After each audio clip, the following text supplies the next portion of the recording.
Your natural reaction is to pay it back with your dance. Sneaks time, it begins, energy high, my energy's high. Let the music in, let it get your soul alive, my soul's alive. The time is right, express yourself, time to get it in, let's get it, come on. The music is the driver. Your body is the passenger. Show me what your body wants.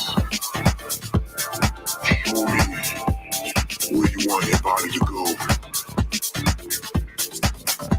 Your destination is endless. Your options are endless. Your body's movement pays the currency. I am at your mercy as my music only serves its purpose with your body. Only you can stop this journey that only you can begin. Sneaks time, it begins, energy high, my energy's high. Let the music in, let it get your soul alive, my soul's alive. The time is right, express yourself, time to get it in, let's get it. Sneaks time, it begins, energy high, my energy's high. Let the music in, let it get your soul alive, my soul's alive. The time is right, express yourself, time to get it in, let's get it, come on. Yeah, holla at Simon, Mr. V, come on, we locked in.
Hello, everyone. How are you doing today? It is I, Black Girl Gamer, aka Novocaine Omega. Okay, good. There it is. A little sound check there. AKA Novocaine Omega, and welcome to another edition of Each Nine Teach Nine, where we go into different things, y'all. We learn about all kinds of different stuff, from health to spirituality to the history of different religions, or whatever it might be.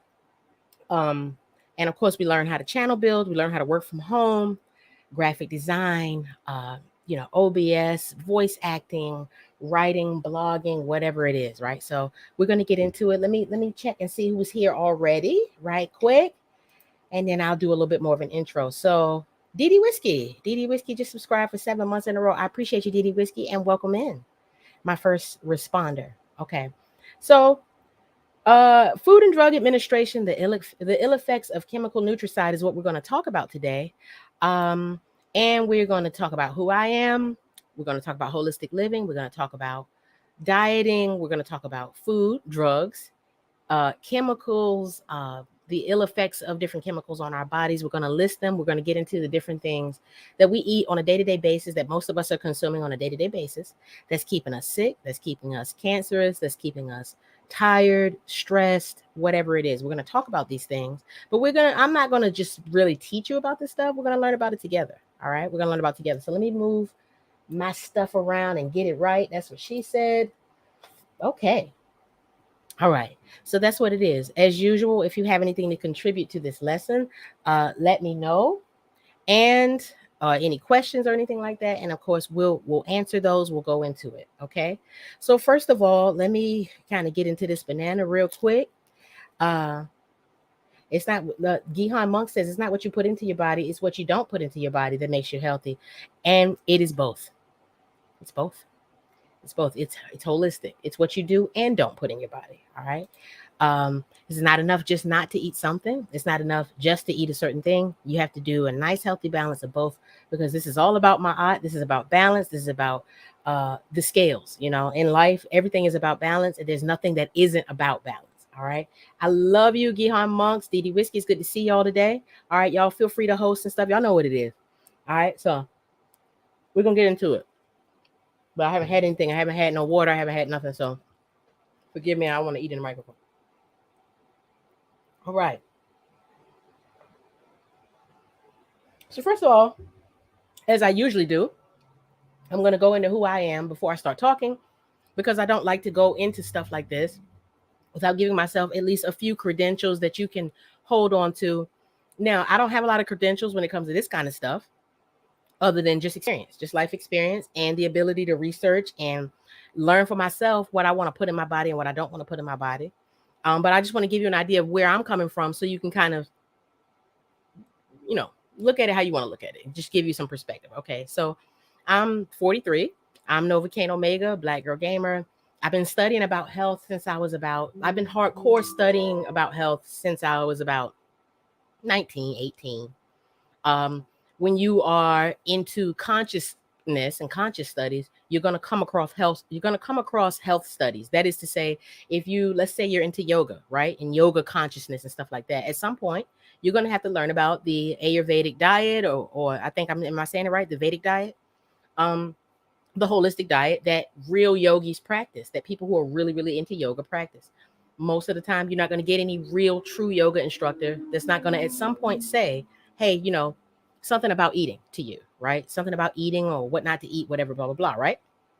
Okay. So diet is a part of your holistic experience. How you eat and what you consume is a part of your holistic experience. And so for me, when I started studying about just Black stuff, I started studying about religion and science, deep science and metaphysical type shit when I was very young, at about 15 years old, all through my high school experience. I studied, spiritual type stuff or whatever, blah, blah, blah.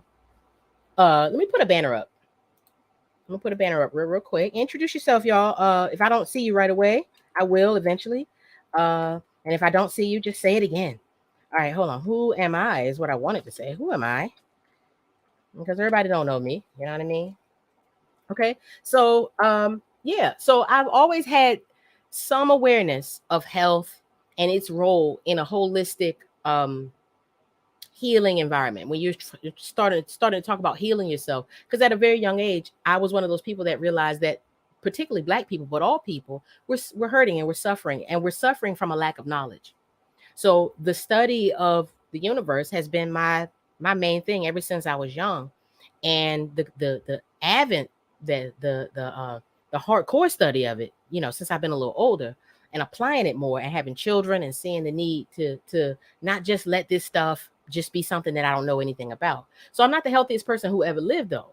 All right, so let me just say that occasionally I will have some ice cream. Occasionally I will have some alcohol. Occasionally I will have even some meat.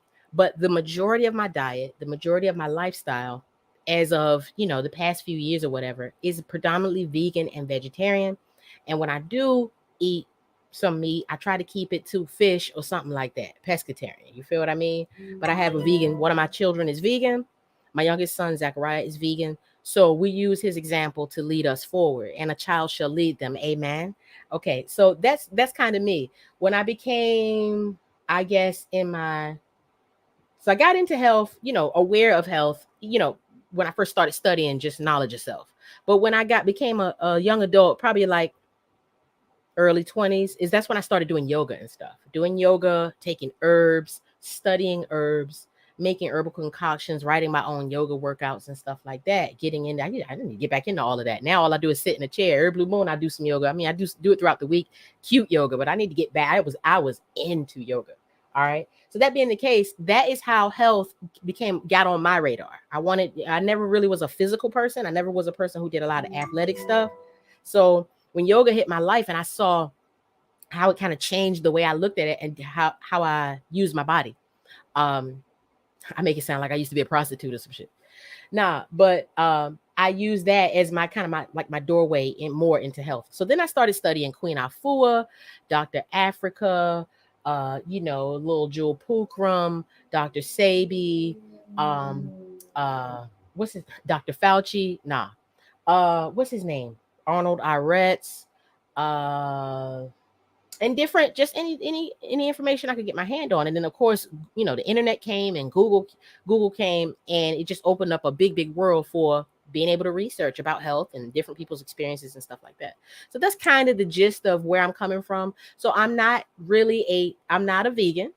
I'm not a strict vegan, but I would say I'm 75% vegan.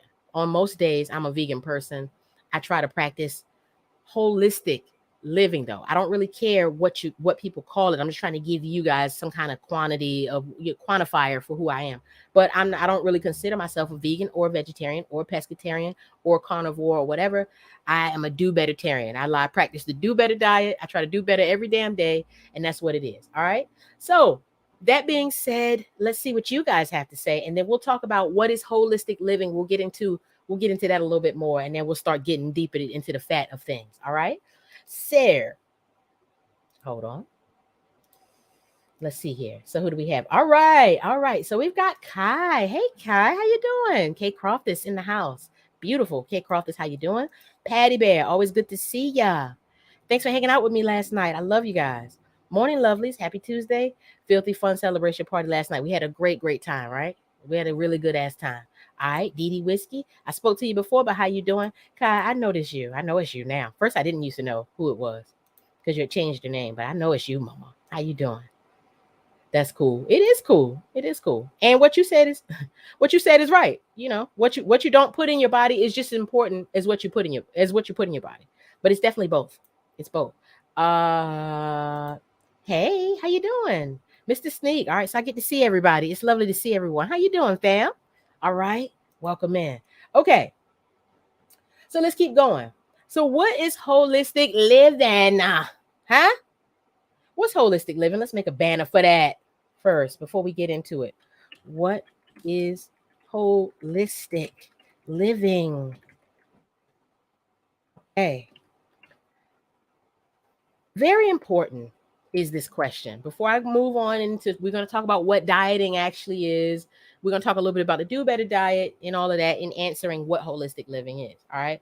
Holistic living is living your life from a holistic perspective. Okay. If you just wake up and you're like, hey, I'm vegan, that doesn't mean you're living holistically. Vegan dieting and stuff like that, the vegan lifestyle is a lifestyle. Usually when people say lifestyle, they're more into holistic living. They understand that being a vegan, a vegetarian, even a meat eater, it's holistic though, right? What I mean by that, it's easy and it's simple. What's the difference between holism and partiality? You know what I mean? Partial, linear, holistic, circular. That's what that means. So when you're approaching your day-to-day life, you're looking at things from a circular perspective. That means that you are like, okay, what time did I go to sleep? How much water did I drink? Let's get on that water. How much water did I drink? Right? Today, yesterday. Have I had water this morning? Have you guys had water this morning? Right? Before I got started, I made some water because I haven't had no water. I'm about to sit up here and run my mouth about holistic living. I ain't had a drop of water in my body to fuel me. You know your car don't work without water. You know that bathtub and everything else you need to work in life that really matters, it don't work without water. We have water. We don't have to go to a well to get it. It don't have a bunch of shit in it that make your teeth brown. Our water does have stuff in it, but we could do a lot worse than this water. There's a lot of water that's way worse than this. Okay? If you have good water, I need you to drink it every day, all the time. If you have okay water, make it good. Get you some filters and stuff, filter that water and drink that water, fam. I don't want to hear no shit out of you. All right? I done got mad. Okay, so why am I going into that? It's holistic. It ain't just about your diet. A meat eater and a vegetarian got to drink water, don't they? The lion and the zebra need water. Okay, so it don't matter because people like to get too political about the way they eat, about the way they live, particularly vegans, if I'm being honest. On the flip side, meat eaters get real defensive and protective over the way they eat and the way they live because they feel attacked by the vegan community sometimes or whatever it is. Fuck all of that. Y'all stop doing that. Let's just focus on what matters, which is health. Which is health. This is one of those ingredients that we're going to make a list of later. This is one of those ingredients where you can't get too much of it. The only way you could get too much water is if you drown. Like literally you have to drink water so fast as to drown before you would drink too much water. Okay? So there's certain things in your life that pretty much just fold it into your diet. You can't get too much of it. You really can't get too much good green salad. You can't get too much yoga. You can't get too much water. Add that in there as much as possible. That's holistic living. It's not just dieting. It's what you eat. It's what you drink. It's when you sleep, how you sleep, where you sleep, when you eat, how much you eat. It's exercise, obviously. It's spiritual, isn't it? It's whether or not you stressed out every day. It's whether or not you take time spiritually to mend yourself and stuff like that. So eating healthy is cute, but if you're gonna turn around and just be this bitter ass person because you're feeding yourself a diet of Maury Povich all day and them damn court shows, then you're not gonna have healthy relationships. That's not holistic living. All right. You need to be thinking about all of it. Amen. All right. So I think y'all understand what holistic living is, right? It's thinking about the everything and where everything fits in proportion to something else. Let me tell you something real quick. So I'm an artist. I've been doing, I've been drawing and painting and shit all my life. I'm very credited. I have a lot of credentials when it comes to that for those who know me. Okay, cute. One thing that you learn though, when you're doing art, is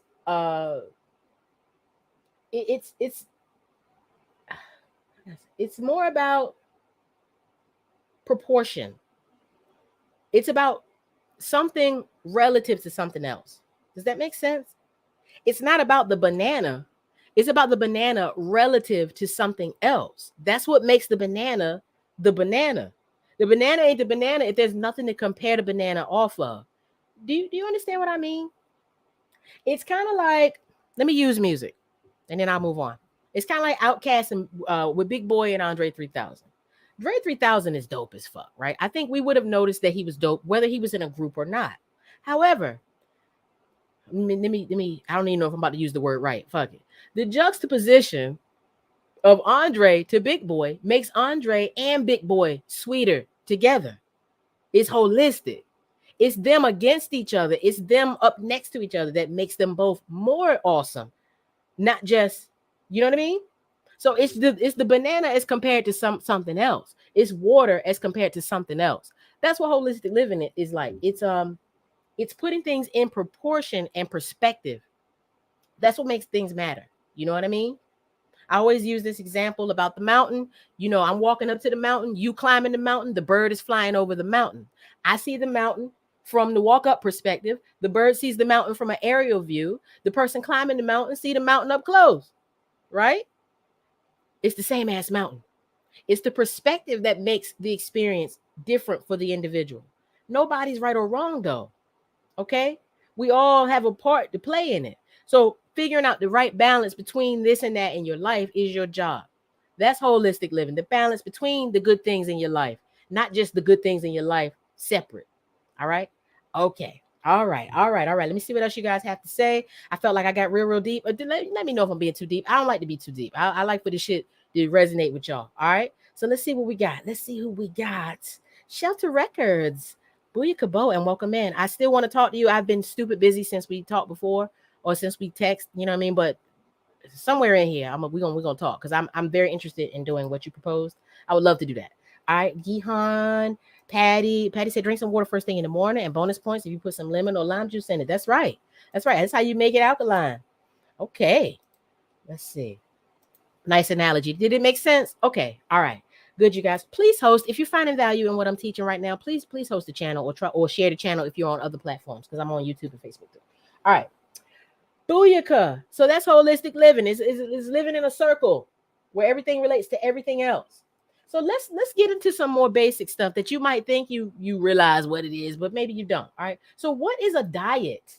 I'm going to define it, and then we're going to see what Webster and what Google said. What is a diet?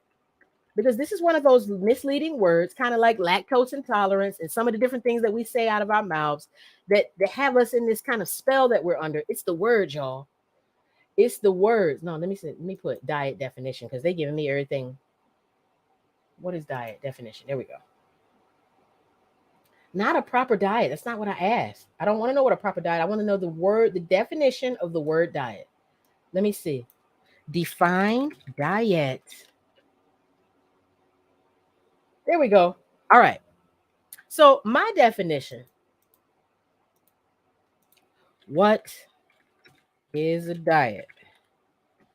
Is this. And always keep this definition in mind because this is the right definition. It's not really my definition. It's the right definition. A diet is what you consume, fam. It's what you consume. Are you on cocaine? You on a cocaine diet? You know what I mean? I was binge watching Thundercats. I've been binge watching Columbo episodes. I'm on a diet of Thundercats and Columbo, fam. Anna?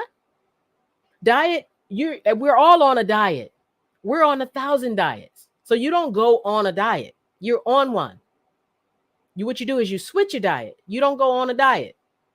You on a diet. Do you eat zebra cakes and shit every day? My nigga? Every day? You on a zebra cake diet. So you on a diet. You're on that diabetes on your way to diabetes diet. That's the diet, right? All right. And let me say this too, because I don't want to offend anyone who is pre-diabetic or who is diabetic. Most people in America are pre-diabetic, if you ask me. When you start studying it, there's no way in hell that most of us are not pre-diabetic. And I've seen the symptoms in me. Personally, I've seen pre-diabetic symptoms with different things. When I really get off point, partying too much cupcakes, too much wine, too much sweet, everything. I've had little episodes where I'm like, okay, I really need to watch it. All right. But my point is the American diet is a diabetes diet. All right. So we on a diet. Okay. So the diet is anything you put in your body, anything you put in your mind, anything you put in your spirit. That's your diet. All right. Now let's see how the man defines it. Let's see the definition according to the man. All right. Let's see. Booyaka. Okay. Let's make so you guys can see it. Hopefully. Okay, diet. So the kinds of food that a person, animal, or community habitually eats. So usually it's associated with food. You almost never see it associated with anything but food. All right. But the kinds of food that a person, animal, or community habitually eats. So habitually is important. Okay. All right. 2, a special course of food to which one restricts oneself either to lose weight or for medical reasons. I'm going on a diet. Right. So here's verb, restrict oneself. So you can diet. It's a verb as well. Restrict oneself to small amounts of special kinds of food in order to lose weight. It's difficult to diet. So their definition only includes food, but I'm here to tell you that the holistic definition, maybe I should say that. Holistic dieting is anything. Is everything. What do you put in your body? What is you putting in your mind? You're sitting there watching all that crazy shit. Watching serial killer. I'm not judging you. I have a problem. I always watch that kind of shit. I love shit like that. I love serial killer movies. I love to learn about Jack the Ripper and and Ted Bundy and all them people. I done went down all them rabbit holes, the Zodiac killer, all of that. So when I'm saying you, I'm talking about me. One thing I don't want you guys to do. That's the reason why I told you earlier. I'm not a vegan. I'm not a vegetarian. I don't have a dog in the race. The only dog that I have in the race is health. I want us all to be healthy, specifically Black people. If I'm being honest, I want us all to be healthy, but we're the guinea pigs. All of the crazy ass food that I'm going to go over today, they're in our neighborhoods. They're in our corner stores where we have food deserts. And where a food desert is a place where for so many miles there's no good grocery store in any direction, right? You have a neighborhood you're living in, and within so many miles, this way, that way, this way, there's no real good food. Thank God I live in kind of a hood area of townhouses. It's townhouses, but it's run down. It's hood, right?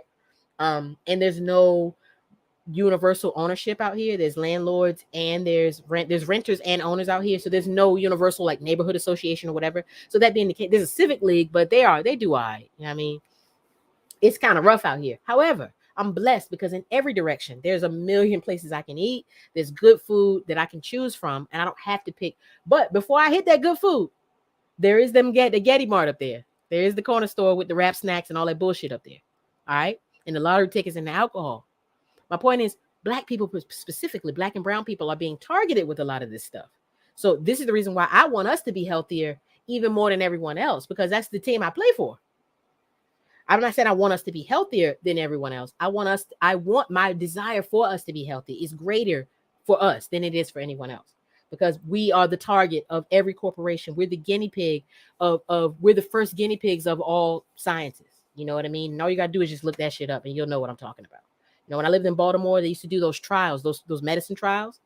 Now, those medicine trials, sometimes they end up finding out some really good, cool things about medicine that can help heal humanity. I'm not trying to say that everybody in medicine, every corporation, every drug or pharmaceutical company is evil. However, you got to question them. You can't just assume they ain't evil. We have got to not do that. Folks, don't be out here just being a consumer and not thinking from the mind of a person who is trying to give you what they're trying to give you. There's some diabolical corporations out here. There's some diabolical people out here. And there's some diabolical governmental systems in place. Systematic diabolical. Like when we get into this later, let's look at aspartame real quick. Aspartame is an evil ass chemical sugar substitute that's in a lot of so-called sugar-free foods. It's known for giving people cancer and nerve damage and all kinds of heart problems. But the FDA approves it anyway. So does the FDA have your best interest in mind just based on that example? Fuck no, they don't. So get out of your fantasy world about the CDC and the FDA.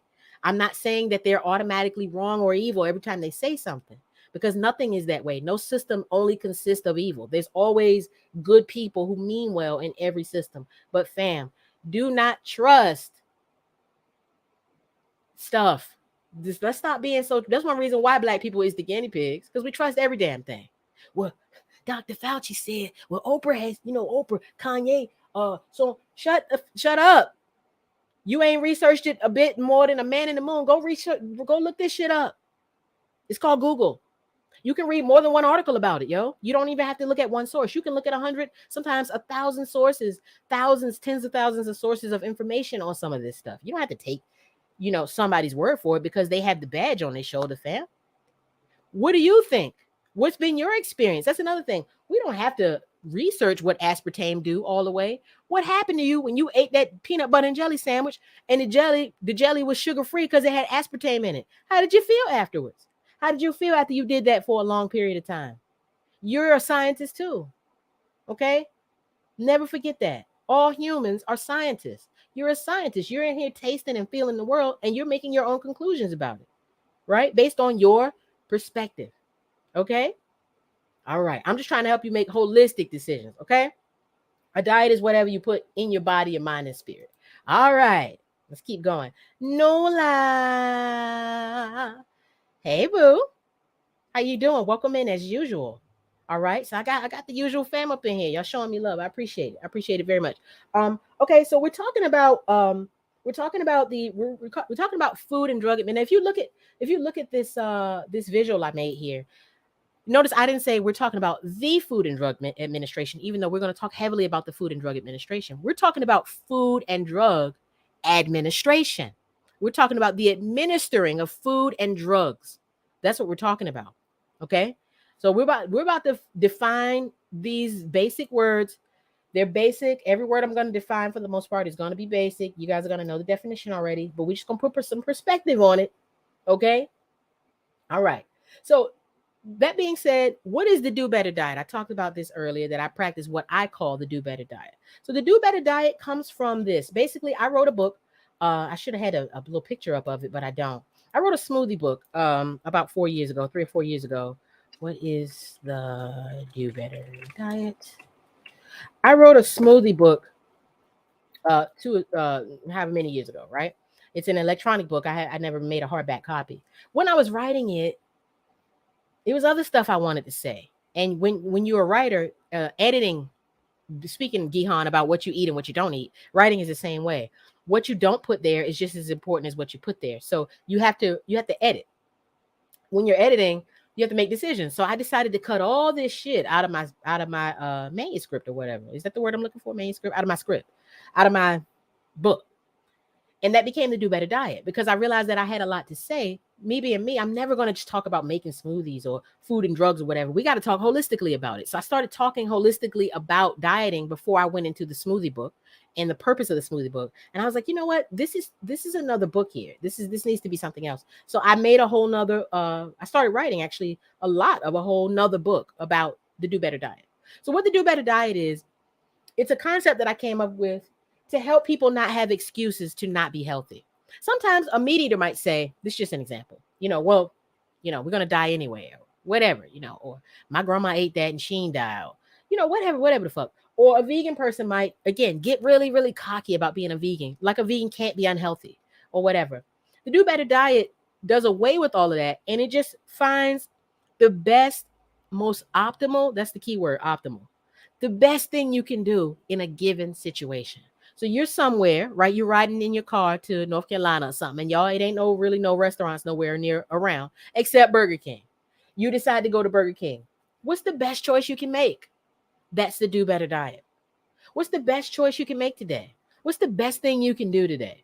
What's the best thing you can watch today that's going to inspire you to go and work out? Or what's the best workout you can do with your time? You got 1 hour. What's the best workout you can do to get the most out of it? That's the Do Better diet. It's optimal living based on your own research about what's right and wrong for your body, without all the politics. Food is political. What you eat can be very political. It's also related to your spirituality, your spiritual disciplines, your religious discipline. So it causes people to get very upset. People get very upset. For those of you who are vegans, vegetarians, especially if you're Black, you might have gone to a cookout and asked them. I've gone to a cookout before and took my vegan burgers or whatever it was. And sometimes the people who are on the grill, they try to ostracize you. They try to ostracize, especially back in the day. See, I've been doing this for a minute. I've been flirting with this kind of diet off and on for a lot of years. So, I remember when there was no real almond milk in the stores and all that kind of stuff. So during that era where being a vegan, a vegetarian, all that stuff was really, really new, sometimes your Black family will make you feel bad because you don't want to eat just some potato salad and some fried chicken or whatever it is, right? So they would used to treat you like you thought you was uppity or something. You know what I mean? So there's a lot of spiritual attachments that people have to food. Meanwhile, a lot of times people eat for emotional reasons, and they don't realize that's why they're eating. They don't realize you want to eat that, cousin, uncle, whoever, you want to eat that poison because there's something emotionally missing and you're filling it with food.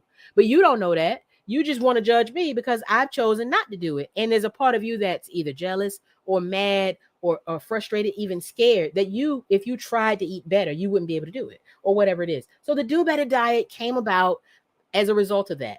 I want to remove excuses. I want to keep people from being able to say, well, I don't have so I can't. Shut up. You can always eat healthy. There's always a healthier choice. You can always choose just not to eat a thing. You can always choose to eat more of a certain thing. I'm sorry. Everything is way more expensive these days, but a bag of apples just is not that expensive compared to a pack of chicken. A bag of apples is not, people be like, eating healthy is so, yeah, it's expensive if you want to eat food that is made in a laboratory. Like if you want to eat fake sauce, I eat it all the time. I'm not judging you. What I'm saying is I recognize that Beyond is expensive. Impossible is expensive. You know, vegan alternative foods that are processed, they're very expensive because these people are having to Frankenstein this food together for you. Not only that, they know that they're some of the only companies doing it, so they're charging a lot, right? A lot of this stuff ain't really that complicated. It's just that they know that they're the only company that do it. So they have the upper hand to be able to slap a two, three other extra dollars on there. So that pack of vegan sausage might run you $14. But if you're just trying to eat some cucumbers and shit, fam, it's not expensive. Shut up. Stop making excuses. Okay? All right. So the Do Better diet is that. I just wanted to go into that real quick to give you even more perspective on where I'm coming from with this presentation, okay, with this study that we're doing together. We're doing this together. All right. So let me see if there's anything else y'all got to say that I'm missing. No, there isn't. All right. Moving forward. All right. So let's talk about food and let's talk about drugs. Okay. We know what food is. Let's define drugs. What are drugs? What are drugs? Okay. We're gonna define it typically, and then we're gonna look up and I'm gonna teach you the way I was taught to define drugs. All right. Drug. Drug. All right. A medicine or other substance which has a physiological effect when ingested or otherwise introduced into the body, i.e., a new drug aimed at sufferers from Parkinson's disease. Here's a verb. You can drug a person, administer a drug to someone in order to induce stupor or insensibility. They were drugged to keep them quiet. Now, this is very interesting, this definition here. For one, let's look at the top definition. A medicine or substance which has a physiological effect when ingested or otherwise introduced or otherwise introduced into the body. Now, isn't that the same definition of food, really? Doesn't food do that? It says a medicine or other substance. For one, almost all medicines come from plants or whatever. So there's that. But not only that, or other substance, that could be food, right? When you eat cayenne, when you eat obviously when you eat too much sugar, when you eat too much salt, don't these have physiological effects on the body when ingested? Hell yeah. So this is one reason why the Food and Drug Administration is called the friggin' Food and Drug Administration. Because food is drugs. Food is drugs. I repeat. Okay? That's the reason why eat to live is important. You should eat the food that make you live and feel better. Because your food is your medicine. Okay? All right. Let's keep moving on. As a verb, though, this is why this is interesting. The Food and Drug Administration. And the example they used. Wow. Administer a drug to someone in order to induce stupor or insensibility. Sample sentence. They were drugged to keep them quiet. Similar. Anesthetize. Narcotize. Right? So the reason why I'm really stressing this is because the Food and Drug Administration does that in part too. They let some drugs get through the cracks, many drugs really, to help keep us retarded and stupid. So we'll be more pliable.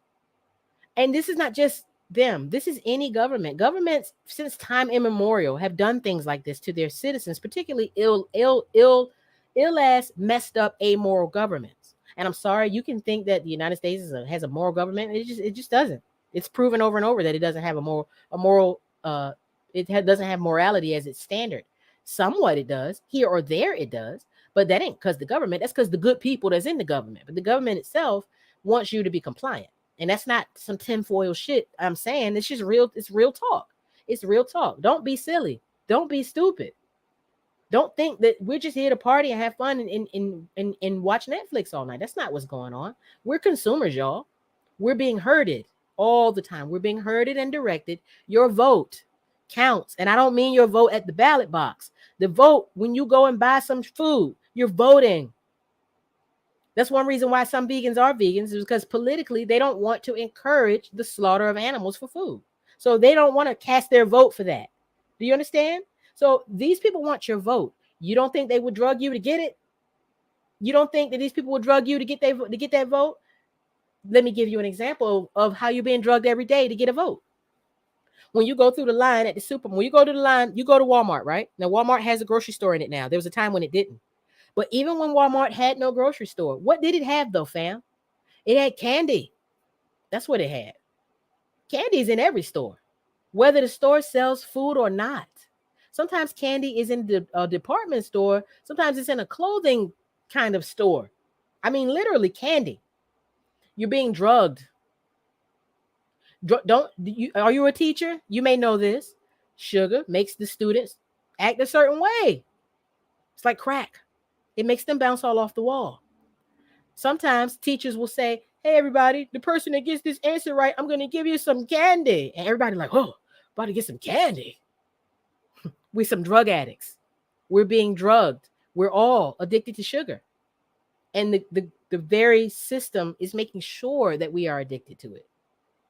Do you understand? Okay. All right. Don't be silly now. Don't be silly. Let's keep going. I'm going to try not to make this last all day because I got stuff to do.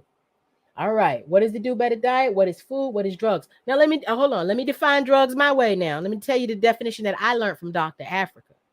A drug is anything that has been taken out of its natural form. So, vitamin A, I'm sure this, I don't know if it does or not. Let's just, damn, and it disappeared. Where the hell is my banana? That's what he said. There's hair on it now. It's cat hair. I can't have that. Gross. Anyway, let's just assume this has vitamin A. I don't know the vitamin content of, no, okay. I know bananas have calcium. Banana, calcium, food, okay. Not necessarily a drug.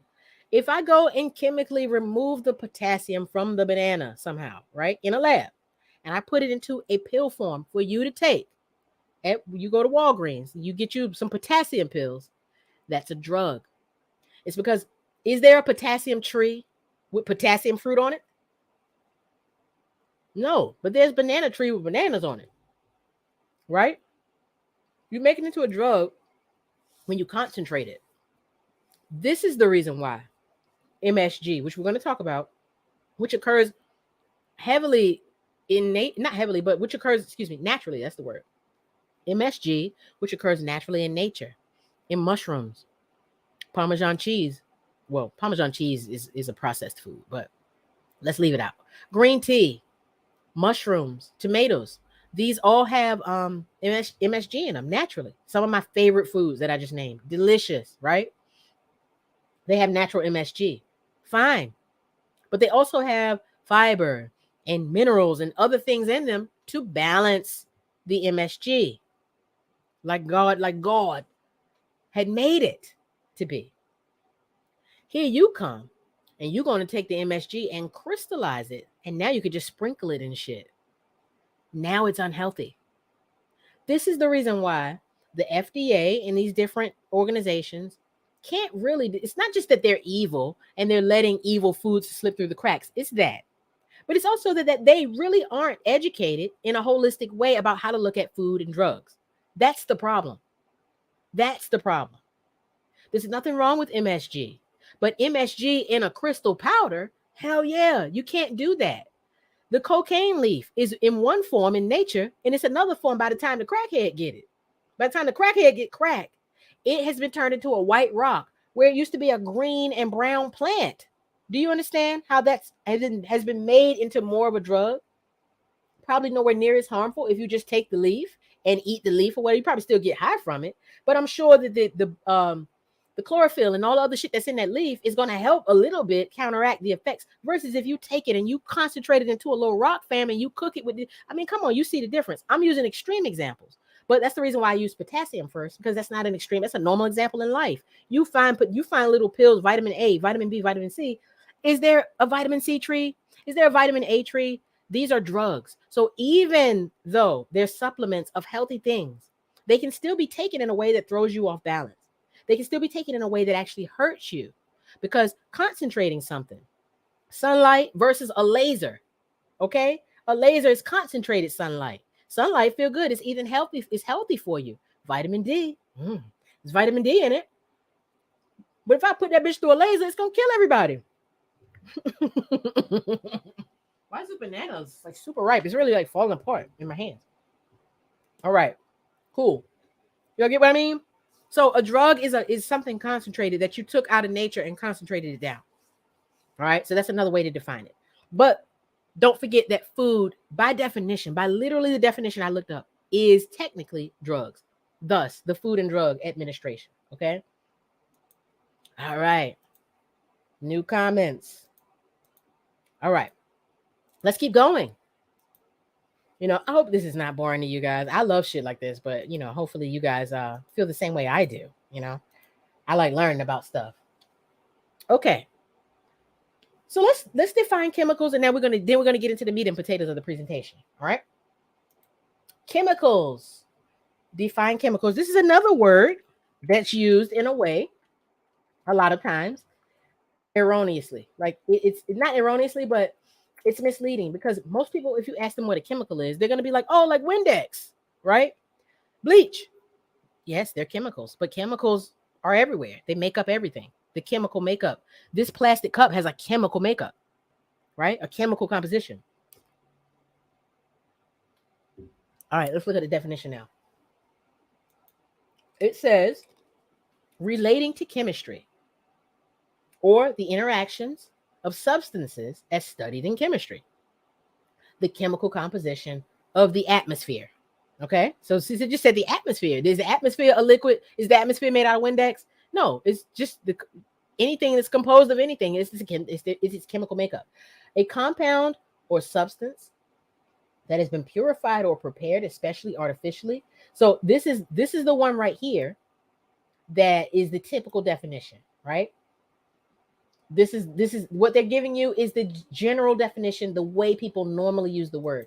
However, hormones are chemicals, right? They aren't artificial, right? They're made inside of your body. They're chemicals. They have a chemical makeup. Your skin has a chemical makeup. Your hair, right? So it's not necessarily something you make up in a laboratory. I'm going into that, for a reason, because I want you to understand that, yes, chemicals are in the food. A person will be like, well, I don't know if chemicals. Yes, chemicals are in your food, even if it's healthy. These are chemicals. All right. But for sure, when you start talking about something somebody made in a lab and putting it in your food, fam, we're eating chemicals. And we wonder why we have nerve disorders and bursitis and whatever the fuck we have. Right? We're consumers. We're being herded. That's why you have it. Right? Then your knee bone connected to your thigh bone. The medical industry connected to the food industry. All right? Make you sick, provide the cure. The cure and the cause and the cure. Y'all have heard that before. Those go hand in hand because a lot of times it's just as simple as, like I said, let's say I own a apartment complex, right? You guys are my tenants.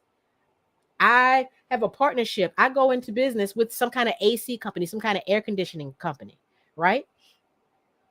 Would it behoove me to maybe break the AC units or whatever in these apartments and then tell everybody, hey, you guys, we have a new company that's going to come and reinstall these new units, but your rent's going to be $30 a month more to cover the cost of these new advanced units. Meanwhile, I'm making money from it. Do you understand what I'm saying?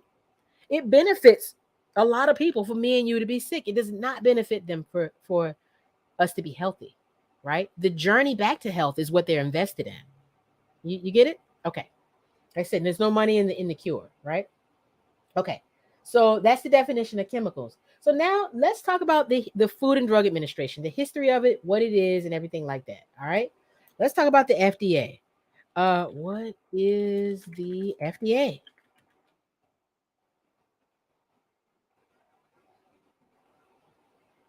Okay.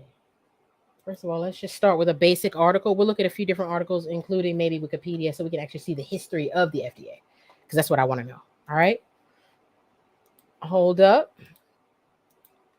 What is the FDA? Question mark.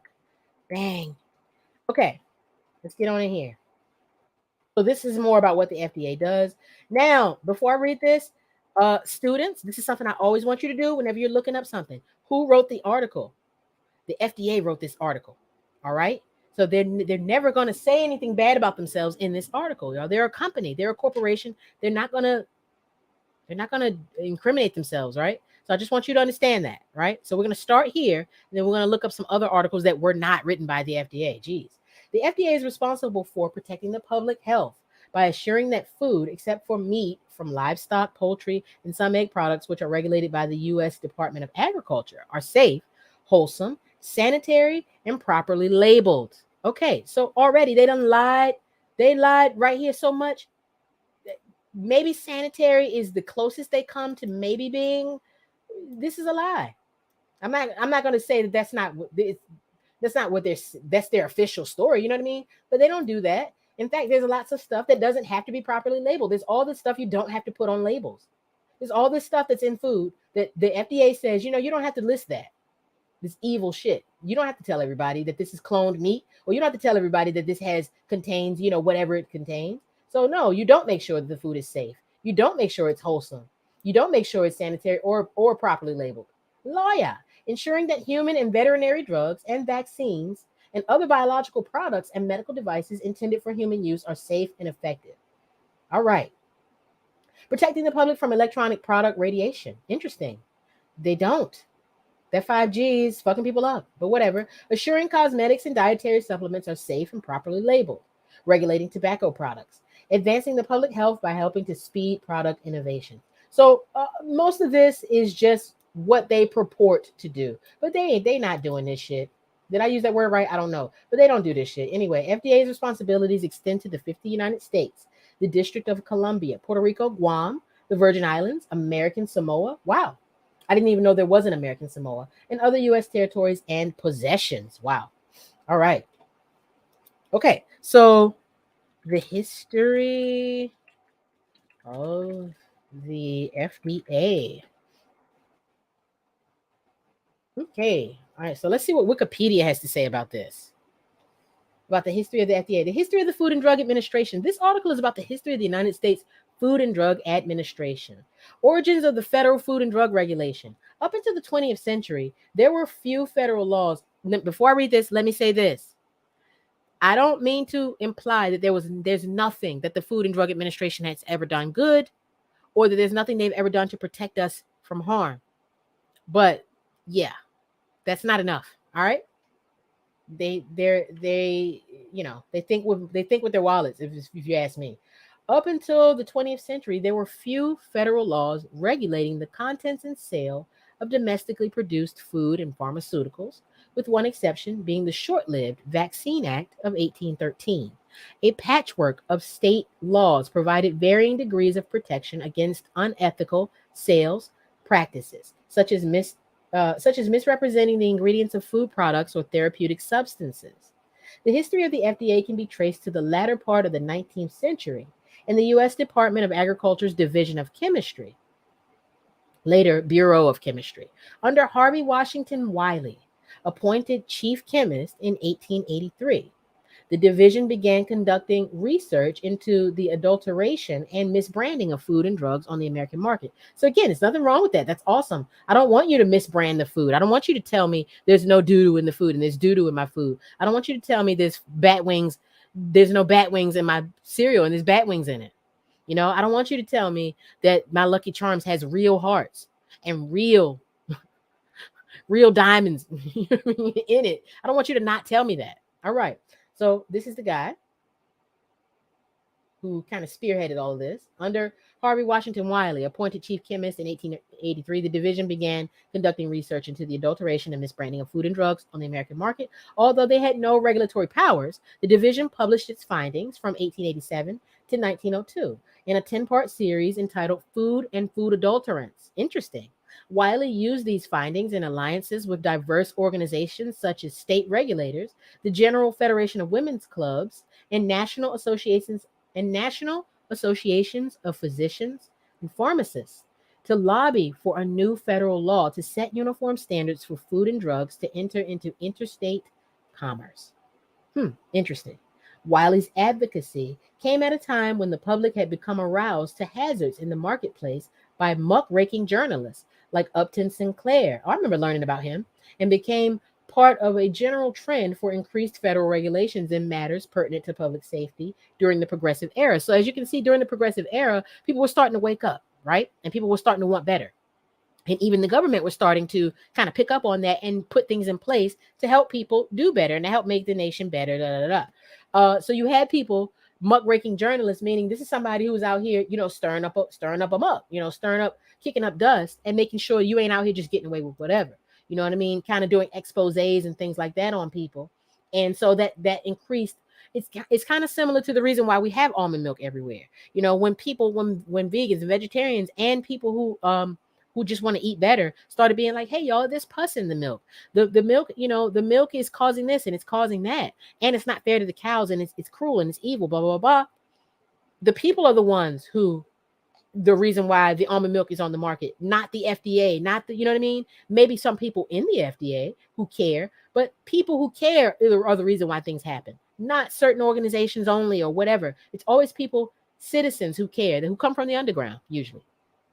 The 1902 Biologics Control Act was put in place after diphtheria antitoxin was collected from a horse named Jim, who contracted tetanus, resulting in several deaths.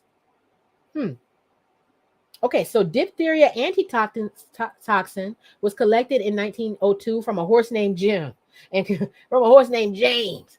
Old Jim had contracted tetanus, and then other people died because they extracted this stuff from this horse, and there was no regulations to test the horse.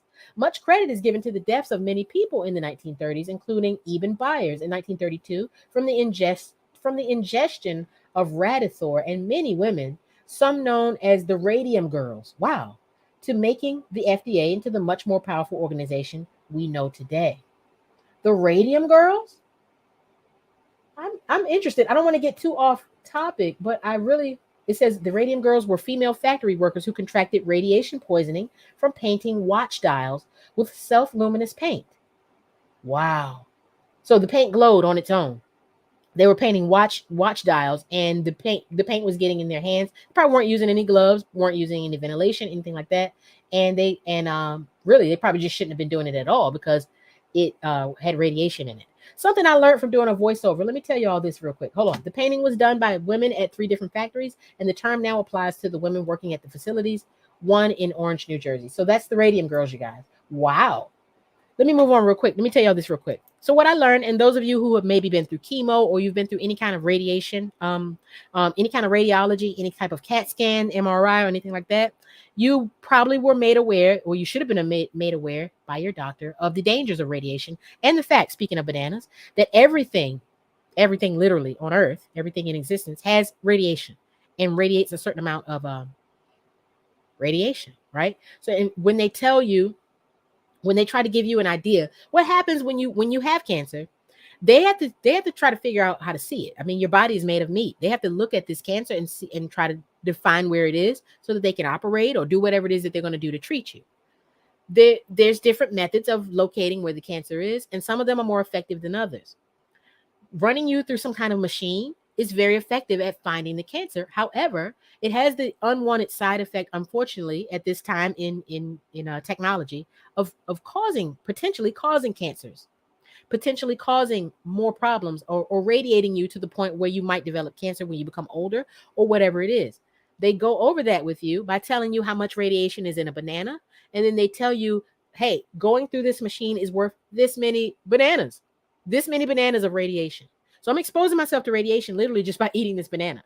It's just that it's a healthy, non-threatening it's not healthy, but it's radiation that's not going to hurt me. But radiation that does hurt you, I forgot the name of radiation that hurts you, and the amounts of it and stuff like that. They have to make sure you know that, so that you can now weigh your options, because they look at it like this. Look, you're already dying of cancer. You might have a terminal kind of cancer that's spreading quickly. If we can catch it now, the exposure to the radiation might be worth the risk. You know what I mean? As compared to the life-threatening, pancreatic cancer or whatever it is that you might have right now. Do you understand what I'm saying? So people being exposed to radiation is not, again, we're talking about holistic things here. Everything is holistic. There's a little bit of radiation in healthy foods even. All right? Cool. Let's see what else you guys have to say. Keep us sick and tired. That's right. I need this. Thank you, Didi. I love when someone says that they needed something, because it means that the universe or whatever would talk to me and was like, hey, talk about this today. I can't explain how many times I've been looking for something and somebody was saying exactly what I needed to hear, and it just meant everything. So hopefully this is resonating with you guys in some way. Let's go back to the article. The 1906 Pure Food and Drug Act and creation of the FDA. In June 1906, President Theodore Roosevelt signed into law the Food and Drug Act, also known as the Wiley Act, after its chief advocate. The act prohibited under penalty of seizure of goods. The act prohibited under penalty of seizure of goods the interstate transport of food which has been adulterated, with that term referring to the addition of fillers of reduced quality or strength, coloring to conceal damage or inferiority, formulation with additives injurious to health, or the use of filthy, decomposed, or putrid substances. Now, once again, y'all, I'm sorry, but they used a lot of this stuff literally in vaccines. There's all this stuff in all of our foods that the FDA is totally approving every minute. So this is just interesting to me. But another thing you'll notice whenever you study the origins of any organization that has been considered to be a malignant or ill organization as time has gone on, you'll find that they started with goodness at heart. The Bloods and Crips both started with goodness at heart and turned into organizations where they began killing each other and stuff like that. But it didn't start that way. It was positive, right? All right, anyway, let's keep going. The act applied similar penalties to the interstate. Now, y'all pay attention to, we're going to look up this stuff one day. Interstate commerce. Interstate commerce is important. This is where you start getting into that contract law, commerce and traveling and all that stuff that I learned about with the Moors. But they weren't even, a lot of this didn't prohibit you from necessarily selling these goods in your state. It prohibited you from being able to ship them across state lines to some other state.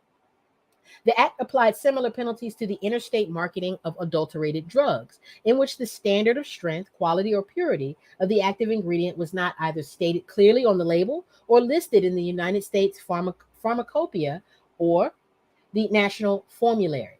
The act also banned misbranding of food and drugs. The responsibility for examining food and drugs for such adulteration or misbranding was given to Wiley's USDA Bureau of Chemistry.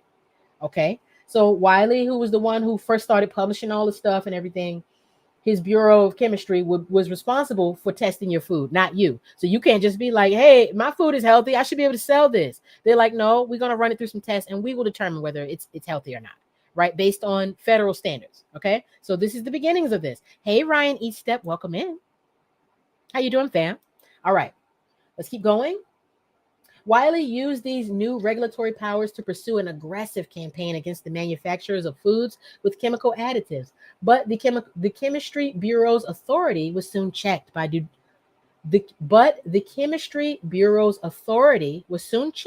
by judicial decisions, as well as by the creation of the Board of Food and Drug Inspection and the Referee Board of Consulting Scientific Experts as separate organizations within the USDA in 1907 and 1908, respectively. Those of you who know that I'm a voice actor, you know me from voice acting, you're hearing me do a lot of different voice acting techniques while I'm reading this shit. You know what I'm saying? So, yeah, that's just a side note, but I'm using a lot of voice acting techniques right now. I have to read a lot of historic museum tour guide training videos, stuff like this, where I have to read this kind of terminology dense paragraphs and stuff like that, and run on sentences and stuff with no real soul because it's just informational. Yeah. Anyway, blah blah blah. So if you ever want to get an idea of the kind of like voice acting jobs you would get reading this kind of stuff, I have to read this stuff because I have a commercial voice. I have to read this stuff a lot. All right. Anyway, a 1911 Supreme Court decision ruled that the 1906 Act did not apply to false claims of therapeutic efficacy, in response to which a 1912 amendment added false and fraudulent claims of curative or therapeutic effect to the Act's definition of misbranded. So this is talking about the different developments in the laws that applied to what the USDA would end up using, for whatever. So they're saying that in 1912, they added the amendment. Let's say you were selling snake oil. You're saying, hey, I have this butter right here and it's going to cure your face of acne. And it doesn't, or doesn't contain any ingredients that do that. You can't say that it's going to cure you. You have to put a disclaimer or something saying, hey, this is not medicine. Always consult a doctor before y'all seen it, right? However, These powers continue to be narrowly defined by the courts, which set standards for proof of fraudulent intent. In 1927, the Bureau of Chemistry's regulatory powers were reorganized under a new USDA body, the Food, Drug, and Insecticide Organization. This name was shortened to the Food and Drug Administration 3 years later. So see how insecticide was in there? Wow, that's deep. That's interesting. Ryan Estep says, I just watched something about the FDA and how they protect companies and people. When the two collide, they almost always side with the food companies. That's right. That's right. And that's a good example because I'm glad you said that because, again, sometimes we who are into looking up conspiracies or because trust me, y'all, conspiracies be real. If there's a theory around something, some of that shit is real. Usually some of it is real. Where there's smoke, there's fire. However, there's always this spooky aspect to all conspiracies where people start piling in all this other shit that's probably not true. So I'm saying that about the FDA. The FDA is not all evil. It's not all bad. It wasn't started out bad. It was trying to stop people from, it was actually trying to protect you from being, it reminds me of BMI, ASCAP and stuff like that, performance rights organizations. They're the reason why, really, technically, those of us who play music online on Twitch, we're really breaking the law every time we do that. We're not supposed to be able to do that. We need to have legal permission to perform, aka play people's music. And if you don't have the permission, you're not able to play their music. That's the reason why radio stations pay licensing fees to BMI, ASCAP, and other PROs, performance rights organizations, to protect the rights of the individual. So to keep me, little old me, to keep Netflix from turning up and using my music in their documentary without having to pay me, right? That's why they exist. However, on the flip side, it can work against me, little old me, who's just trying to play this music on Twitch. I'm not hurting anybody, but that those laws are in place to protect musicians. So it's kind of like, do you see how it can kind of hurt and help everyone, right? Hip hop is a great example. Hip hoppers wanted to sample stuff and make new music out of it.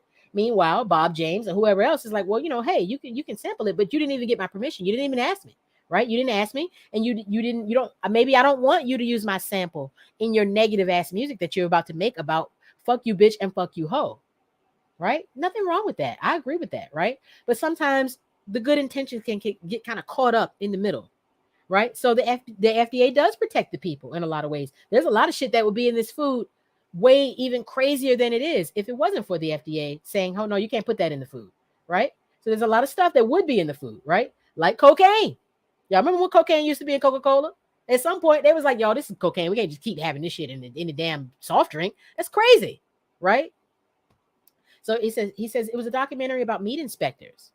About meat and inspectors. That's what she said. Like making it illegal to film in chicken houses to protect the people raising the chickens. So you see what I'm saying? Yeah, like that. This is a deep political and moral debate and problem that is attached to the way we eat, the way we live, the way we think. So this is the reason why I'm going into this, is because I want us to kind of be a little more actively thoughtful about what goes in the food. I'm inspired by my vegan son, Zachariah, to do that.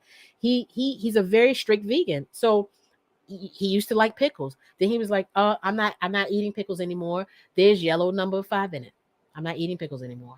And it made me realize that, yeah, they put food coloring in the pickles because they feel like they want the color of the juice and stuff to have a little greenish yellow color, because they feel like you're going to eat it more if it's colored a certain way. Like we're children. Like we need to see pretty colors all the time for us to enjoy healthy food, right? Even though healthy food is dumb colorful, but still, you understand what I'm saying? They do that. Meanwhile, the dyes and stuff that are in food are harmful, right? So he was like, I'm not eating no more pickles. And then I'll find myself being a dumbass adult, almost wanting to get frustrated with him because I made him this special vegan sandwich, and with pickles on it. And he's like picking the pickles off, And there's this part of you that's getting offended, but it's like, no, he's right. I need to get back to reading the back of these products, right? I used to read the backs of all the products, especially when the children were young. I need to get back to that. So I'm trying to encourage that in all of us. Let's just not be guinea pigs for these fucking corporations. All right. They know that some of this stuff is causing stuff. They're counting on it so that the company who sells you the cure for that can then step up, right? All right. So let's keep going. And then we're going to get into some actual harmful chemicals that we eat every day, and foods that contain these that we should strictly avoid. All right. By the 1930s, muckraking journalists, consumer protection organizations, and federal regulators began mounting a campaign for stronger regulatory authority by publicizing a list of injurious products which had been ruled permissible under the 1906 law, including radioactive beverages, the mascara lash lure, which caused blindness, and worthless cures for diabetes and tuberculosis. The resulting proposed law was unable to get through the Congress of the United States for 5 years, but was rapidly enacted into law following the public outcry. Hear that? The public outcry over the 1937 elixir sulfanilamide tragedy, in which over 100 people died after using a drug formulated with toxic, untested solvent. Let me see. All right. So elixir sulfanilamide was an improperly prepared sulfonamide antibiotic that caused mass poisoning in the United States in 1937. It caused the deaths of more than 100 people. The public outcry caused by this incident and other similar disasters led to the passing of the 1938 federal da da da da. All right, so just to give you a quick overview. So it says the only way that the FDA could even seize the product was due to a misbranding problem. An elixir was defined as a medication dissolved in ethanol, not the diethylene glycol used in the elixir sulfanilamide. Had it been labeled a solution instead, it is argued the agency could have done nothing to track down and confiscate what medication remained in the public's hands. President Franklin Delano Roosevelt signed the new Food, Drug, and Cosmetic Act, FD&C Act, into law on June 24th, 1938. The new law significantly increased federal regulatory authority over drugs by mandating a pre-market review of the safety of all new drugs, as well as banning false therapeutic claims in drug labeling without requiring that the FDA prove fraudulent intent. The law also authorized factory inspections and expanded enforcement powers, set new regulatory standards for foods, and brought cosmetics and therapeutic devices under federal regulatory authority. This law, though extensive, amended in subsequent years, remains the central foundation of FDA regulatory authority to the present day. All right? Let me see. Am I going to read all of this? It's quite a bit. I'm interested, but I want to get into the list of things, and I feel like if I just keep reading, I'll never get to it. Maybe I'll read a few more paragraphs and then we'll talk. Let me say this too. So see how they have included cosmetics? Because once again, y'all, especially ladies, especially Black ladies, cosmetics is also a part of this. This is something you're putting on your skin. This is something you're putting in your hair, right? We love our stuff, right? So, you know, of course, many of us Blacks, we get perms, full of harmful chemicals. It is approved by the FDA. You cannot use the FDA as your benchmark for what's going to be safe for you to eat and drink. All right, and put on your body and in your body. All these eyelashes. I'm not judging you. I think eyelashes are very sexy and beautiful, especially natural ones. However, it can't be healthy for your eyes, your tear ducts, your tear glands, your nerves in your eyes, any of that stuff. To every day when you go outside, you don't want anyone to see you without your eyelashes. So now you have this big long thing on that you've glued to your eye, fam, and you're wondering why you're going blind. You're wondering why, and then your doctor, who's probably going to overlook that shit because they don't want to offend you, they're going to say, "Oh, well, you might be going blind because of your diabetes. You may have diabetes, but you're probably not going blind because of that. You're probably going blind because all that shit you're putting on your eye every single day before you go to work." All right? We have to be more aware. We can't just get in our feelings about this stuff. Okay? Especially with these perms and stuff. This is a message that I've had many years. I think I'm going to do another Each Nine Teach Nine about perms and cosmetics and stuff that we put in our hair because I did it long ago. And I was telling people about my natural hair journey and why I went natural. And some of it was just health. It was just health. It was mental health for sure and spiritual health about loving knotty hair and loving my new growth and loving myself. But it also dealt with, I'm not going to put something on my scalp that's causing my scalp to flake up and fuck up like it is. It was killing me. It was killing my scalp. It was giving me scabs and stuff in my head. And at the end of the day, it makes you lose your hair over time. Perms and stuff make you lose your hair. Why, fam? Because it has lye in it. And if it doesn't have lye in it, it has a lye equivalent. And I know a lot about lye because I make soap. And when you make soap, you use lye. Lye is caustic soda. Caustic means poisonous. It's caustic soda. It's Drano. Lye is Drano. It's designed to go and eat up hair and clogs and shit that occur in pipes. So we're gonna, and when you make soap, it smells before it cures, it smells just like a perm. It smells exactly like a perm.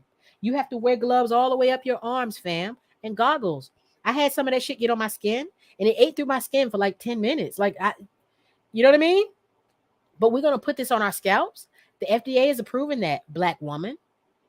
The FDA is approving this. They are making money.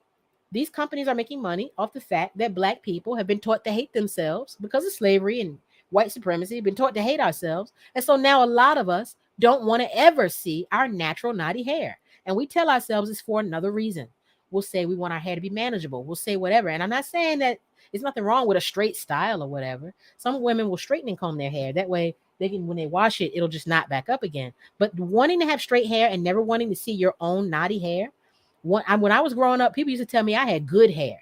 And you say, well, what is good hair? Define it. They'll be like, oh, it's wavy, it's silky, it's a little bit straight. Are you mixed? All that shit. So we are wrapped up in hating ourselves as black people, fam. And so companies are making money off of that shit. A lot of money. Weave companies and cosmetic companies and perm companies are making a lot of money off black self-hatred. All right. And so I have lived that life and I can talk about that without being in judgment of you guys. I don't care how you feel about perms. I don't care how you feel about eyelashes. I don't care how you feel about some of this stuff that we're doing to ourselves. It's killing you. It's making you, it's going into your womb, poisoning your womb and making it so we are having these babies fucked up pregnancies and all kinds of stuff that we don't think have anything to do with getting perms. There's no such thing as local anesthetic. There's no such thing as local chemical. You put some perm on your brain, you might as well just eat it. You might as well just eat it. It's going into your bloodstream. You understand what I'm saying? So that's why I'm going into all of this. The FDA approves these things.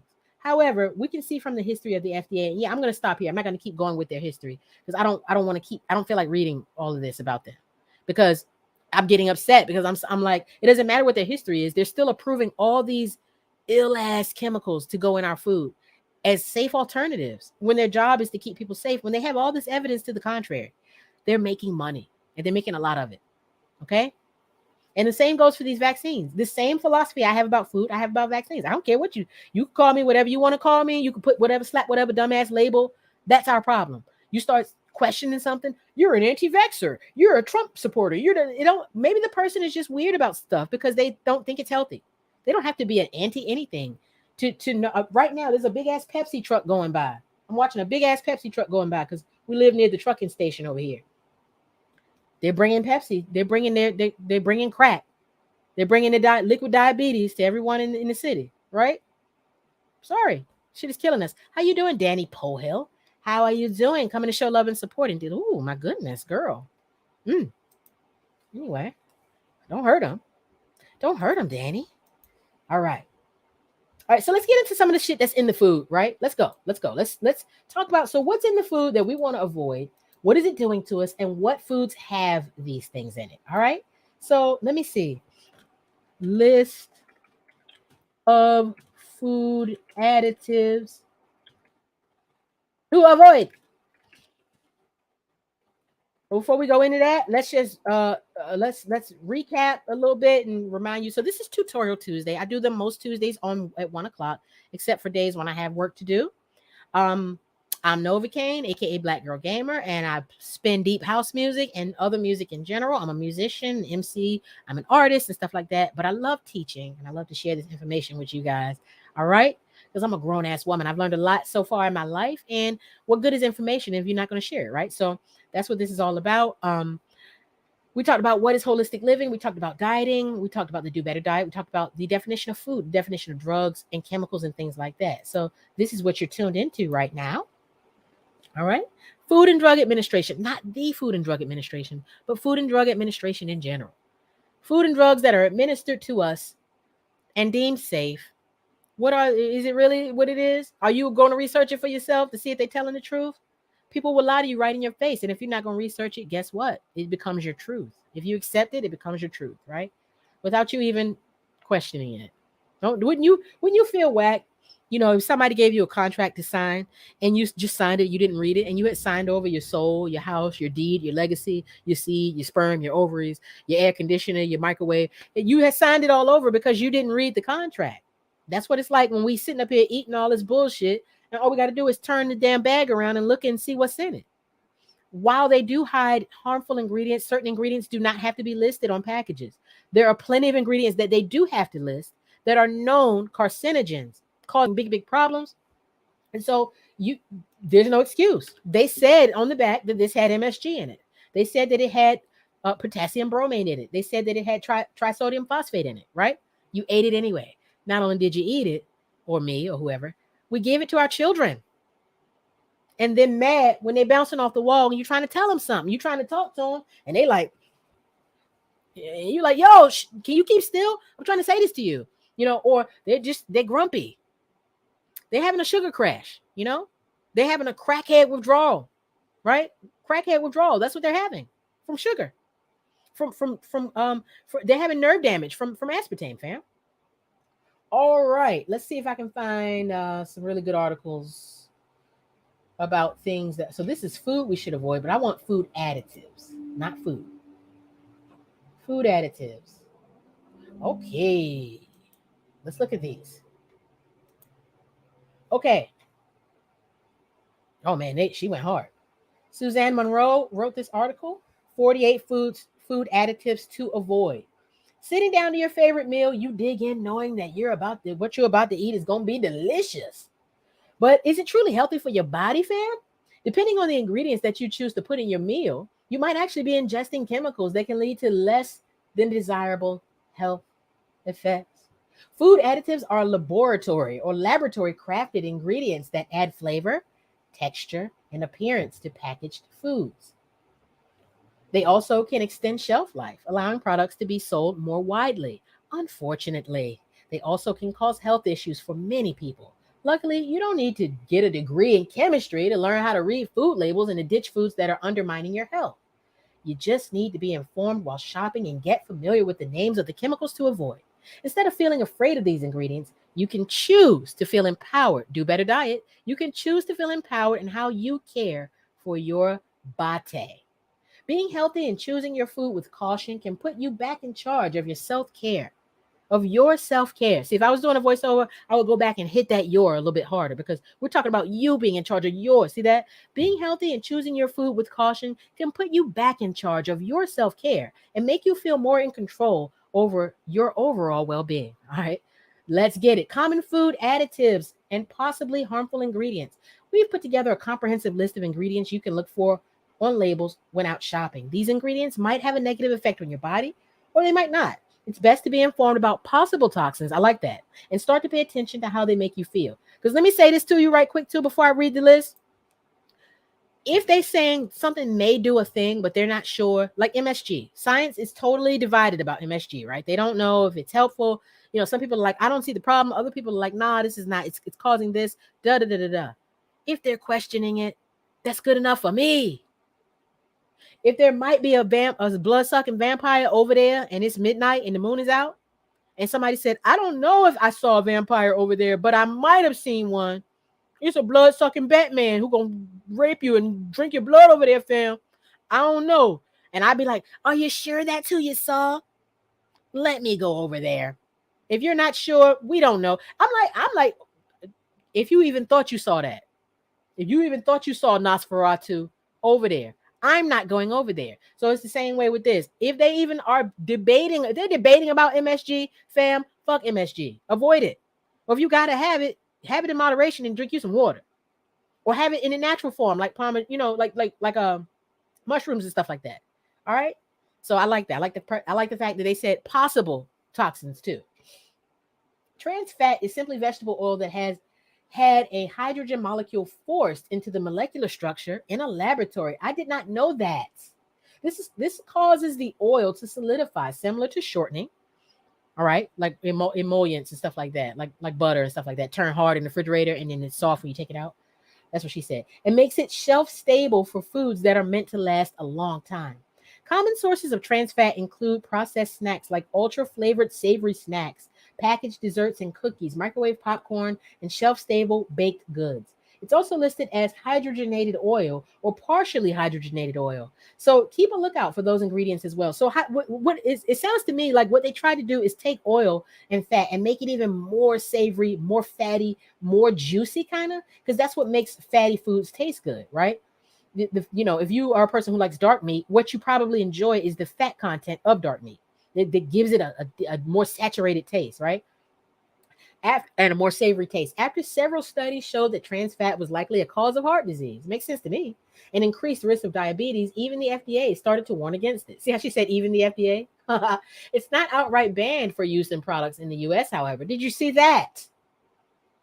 So after several studies showed that the shit was making your heart fail and give you diabetes, even the FDA was like, I don't know about this, but they didn't ban it. So while some companies have removed it from their ingredients due to the FDA's issues with it, other companies just changed the way that they labeled it and kept on including it in their products. Choose food made with coconut oil, healthy vegetable oils such as avocado oil, and other natural organic fats to cut trans fats from your diet. Now, I've written my own article about monosodium glutamate, but I don't feel like finding it right now on our website. Since we're here, we'll just talk about it here. But I wrote my own article about it. This flavor enhancer is added to savory foods to make them have that ultra addictive flavor. So for those who aren't familiar with MSG and what it does, MSG is what you call, it has no real flavor of its own. It has what you call the umami flavor.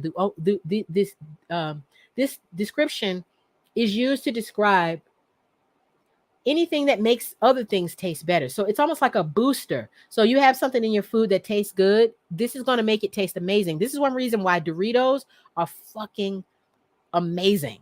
Like when you're eating Doritos, it's like, and you're licking your fingers and shit because the MSG is on it. The MSG is making all those other ingredients taste really, really good, right? That's called umami. There's a flavor that it brings to other foods, all right? And usually you're most familiar with this flavor from eating ramen and stuff like that, okay? So this flavor enhancer, you've probably experienced the effects of MSG when you've eaten flavored potato chips and similar products and found yourself eating chip after chip after chip. A popular tagline for some of these products in the past was something along the lines, I bet you can't just have one. That's right. I bet you can't have just one. MSG can be found in your favorite processed snacks, frozen foods, and canned soups. It is also a very common ingredient added to restaurant foods, especially Chinese food, used to enhance the addictive quality of the food's flavors. There might be a reason why you feel a little out of control when eating a restaurant that uses MSG. When eating at restaurants that use MSG, the downside of monosodium glutamate is that many people have a sensitivity to it and can have reactions. These symptoms often include headaches, numbness, and sweating. Permanent issues with the substance are hotly debated, but there isn't a lot of research to back up any of these claims. That said, if you're in tune with your body and notice that, come on, Susan, I like this article. If you're in tune with your body and notice that you feel bad after eating foods with MSG, it's probably a good idea to start skipping it. So do you see what she said? She's like, look, don't let the doctor tell you that you're sick. Feel that shit for yourself. The doctor is where you go when you have exhausted your doctorship. When you are not, or when you've hit the point where you can't do anything more for yourself, right? Because you can't, if you need surgery, you need surgery. There's no eating that's just necessarily gonna, depending on what it is. But there are certain things that you can avoid surgery on if you had just maintained a certain diet all your life. There's lots of things, actually. Like having your foot cut off. You don't have to have your foot cut off if you don't ever get diabetes. Or if you maintain your diabetes and never let it get out of hand, you don't got to get your foot cut off, man. I have friends with no feet because of diabetes, literally my age, and they don't have a foot. Right? All right, anyway, so she said, if you notice your body feeling some kind of way, then skip the shit. You'll find it listed by its name or acronym. It could be hinted at by the names flavor enhancer, natural flavors, or spices. Since MSG is sometimes naturally occurring in certain foods, companies sometimes use that guise to label theirs as natural. So they'll say natural flavors. Ain't that something? Generally speaking, by sticking with organic foods, you will avoid all artificial versions of MSG and skip the negative side effects. Sodium nitrite. If you often enjoy bacon, hot dogs, pepperoni, or other processed meats, you are also probably eating sodium nitrite. This additive is included in foods to preserve them. It also adds a red color and salty flavor to the meat. Unfortunately, When sodium nitrite is heated at high temperatures, it turns into nitrosamine or nitrosamine. There we go. When I'm done reading this, I'll read you guys' comments, okay? It turns into nitrosamine. This substance is even more dangerous to health in its changed state. So that's what they talk about, how when you cook meat, so it's already not a good substance. When you cook it, it transforms this substance into a much more harmful substance. And you have to cook the meat, right? Or else you're going to get worms or whatever. All right. Studies show that nitrites and nitrosamines might be linked to increased rates of type 1 diabetes as well as many different types of cancer. Avoiding this additive is a smart disease preventative measure. Choose organic and uncured meats as well as vegetable-based proteins to replace your favorite meat-based snacks that contain nitrites. Another way you can, if you don't want to eat fake meat, is you can go to your local farmers market and get, really, really freshly slaughtered chickens, freshly slaughtered turkey, and stuff like that, and find a place in your city, especially if you live in a bigger city. The chances of you having or even if you live in the country, the chances of you maybe having some kind of farmer's market where you can just get the meat.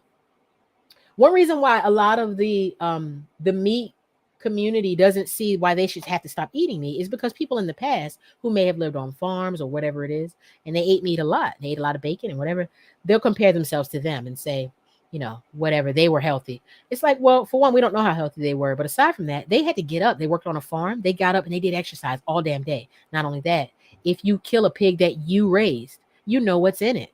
You know what's in it. Not only that, if you're a farmer, you're very familiar with all the processes of this kind of stuff. So you're going to be, if I slaughter my own pig, I'm going to see if it's worms in that meat. I think, right? But if they do it, if the factory's doing it, you know what I mean? It's impersonal. Not only that though, if you slaughtered the pig, you added no additives. I'm not going to add no sodium nitrite to my bacon that I just grew on my farm and that I just raised on my farm and killed. I'm not going to add no sodium nitrite to my own bacon. So it's just going to be healthier bacon. It's from the farm, especially depending on how I raise the pigs. I have control at every step. But when you start talking about going to the store, you don't have control. Some of this meat be old and they just repackage it, put it with a new date on it, and they wash it with like ammonia solution.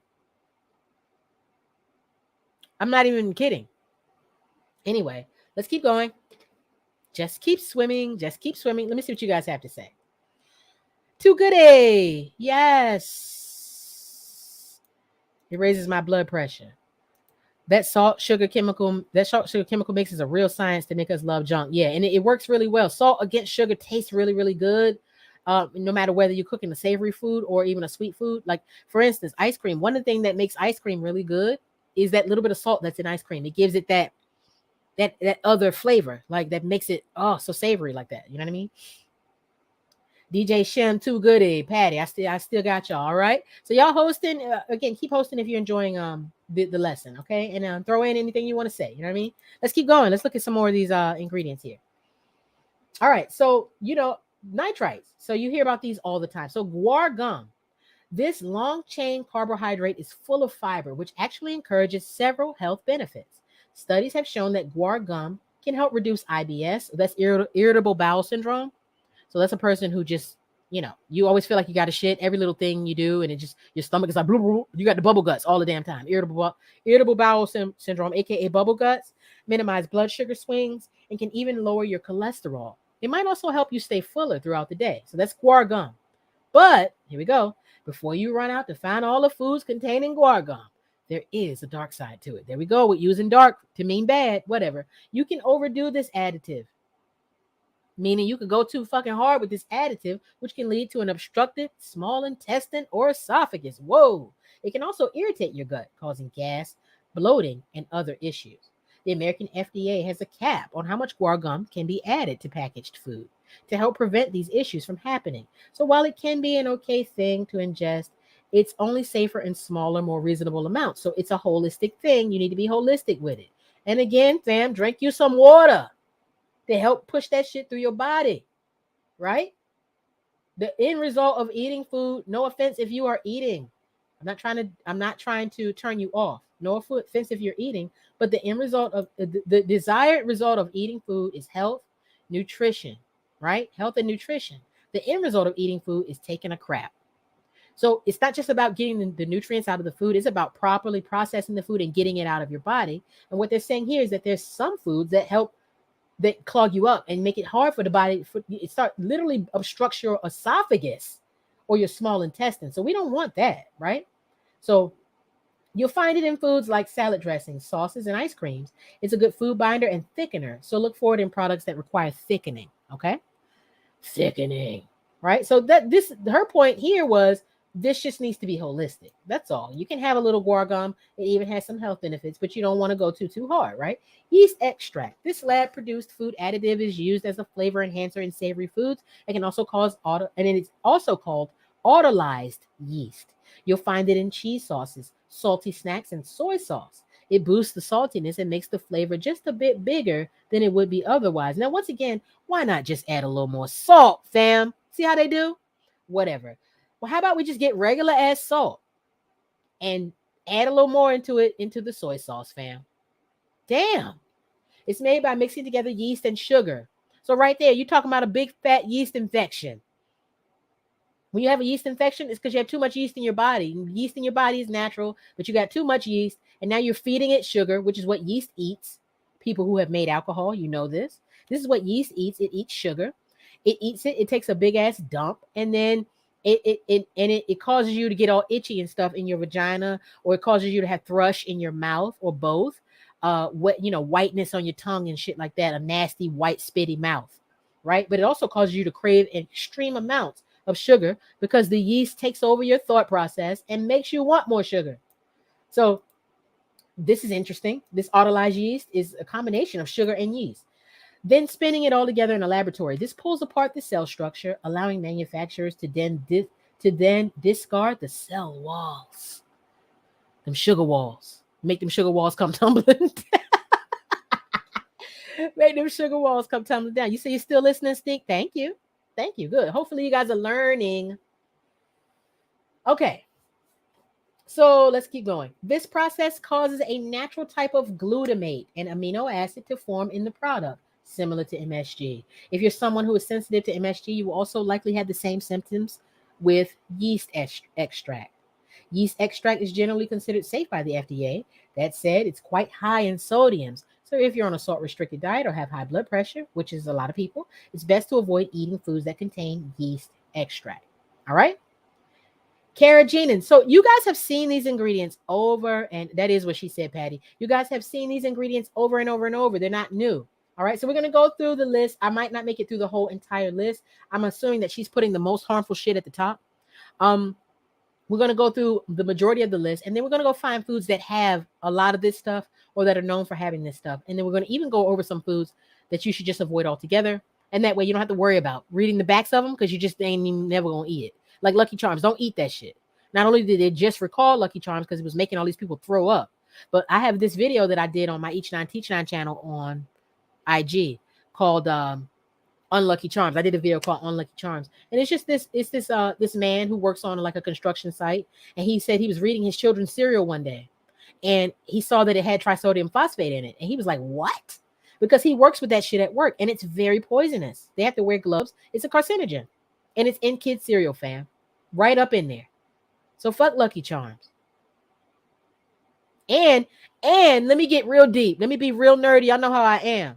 Let me get real hoodoo woman on you. Not only do Lucky Charms got trisodium phosphate in it, they're playing on the chakras with that cereal, with the green hearts and clovers and all that shit, the different colored marshmallows or whatever. You know, rainbow foods and colorful foods are attractive to the human eye. When the human eye sees a plate of salad with all those different colors on it or whatever it is, they stimulate your chakras, you know, and it makes you want to eat that stuff even more. And they correspond with the chakras. You know what I mean? So here they are with this whole like color pattern or whatever that occurs in this cereal. And at the end of the day, this is one of the most harmful cereals that you can eat. Definitely don't feed your kids this shit. Fuck Lucky Charms. And the shits is unlucky for sure. Trisodium phosphate been in Lucky Charms way before the Lucky Charms was making people throw up. I'm glad it started making people earl, even though it ain't gonna stop y'all. I remember when Gatorade, what was the Gatorade doing? Oh my God. I've been trying to tell cats about Gatorade. But electrolytes. But Blue Lake 5 and yellow number 6. Blue Lake 7, y'all.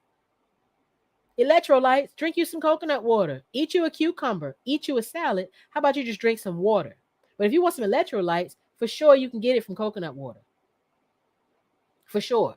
If you want an intracellular electrolyte, you can get it from cucumbers easily. You want something that's gonna wet your body real good? That's what she said. You're gonna get these things in nature, not Gatorade. Gatorade has also got sugar in it, and then a lot of times it got that fake sugar. So Gatorade is a terrible drink. Terrible drink. Don't drink that. Go get you some alkaline. 7-Eleven got alkaline water. Thanks to the people of Earth, 7-Eleven has alkaline water. Go get you that. That's gonna quench your thirst way more than any of that shit. All right, let's go. Unlucky Charms. All right, carrageenan. Carrageenan is a hard to pronounce additive that is used in a lot of vegan and natural food products. It's derived from Irish moss, a type of seaweed, which makes it sound great, but the reality is a little more confusing. Some studies link it to cancer, while other studies say that those studies were poorly constructed. There are a lot of conflicting arguments when it comes to carrageenan. It's just like soy. There's a lot of conflicting arguments about that. There's another type of carrageenan that is considered degraded, and it's called polygenin. This type is absolutely shown to cause cancer in mice.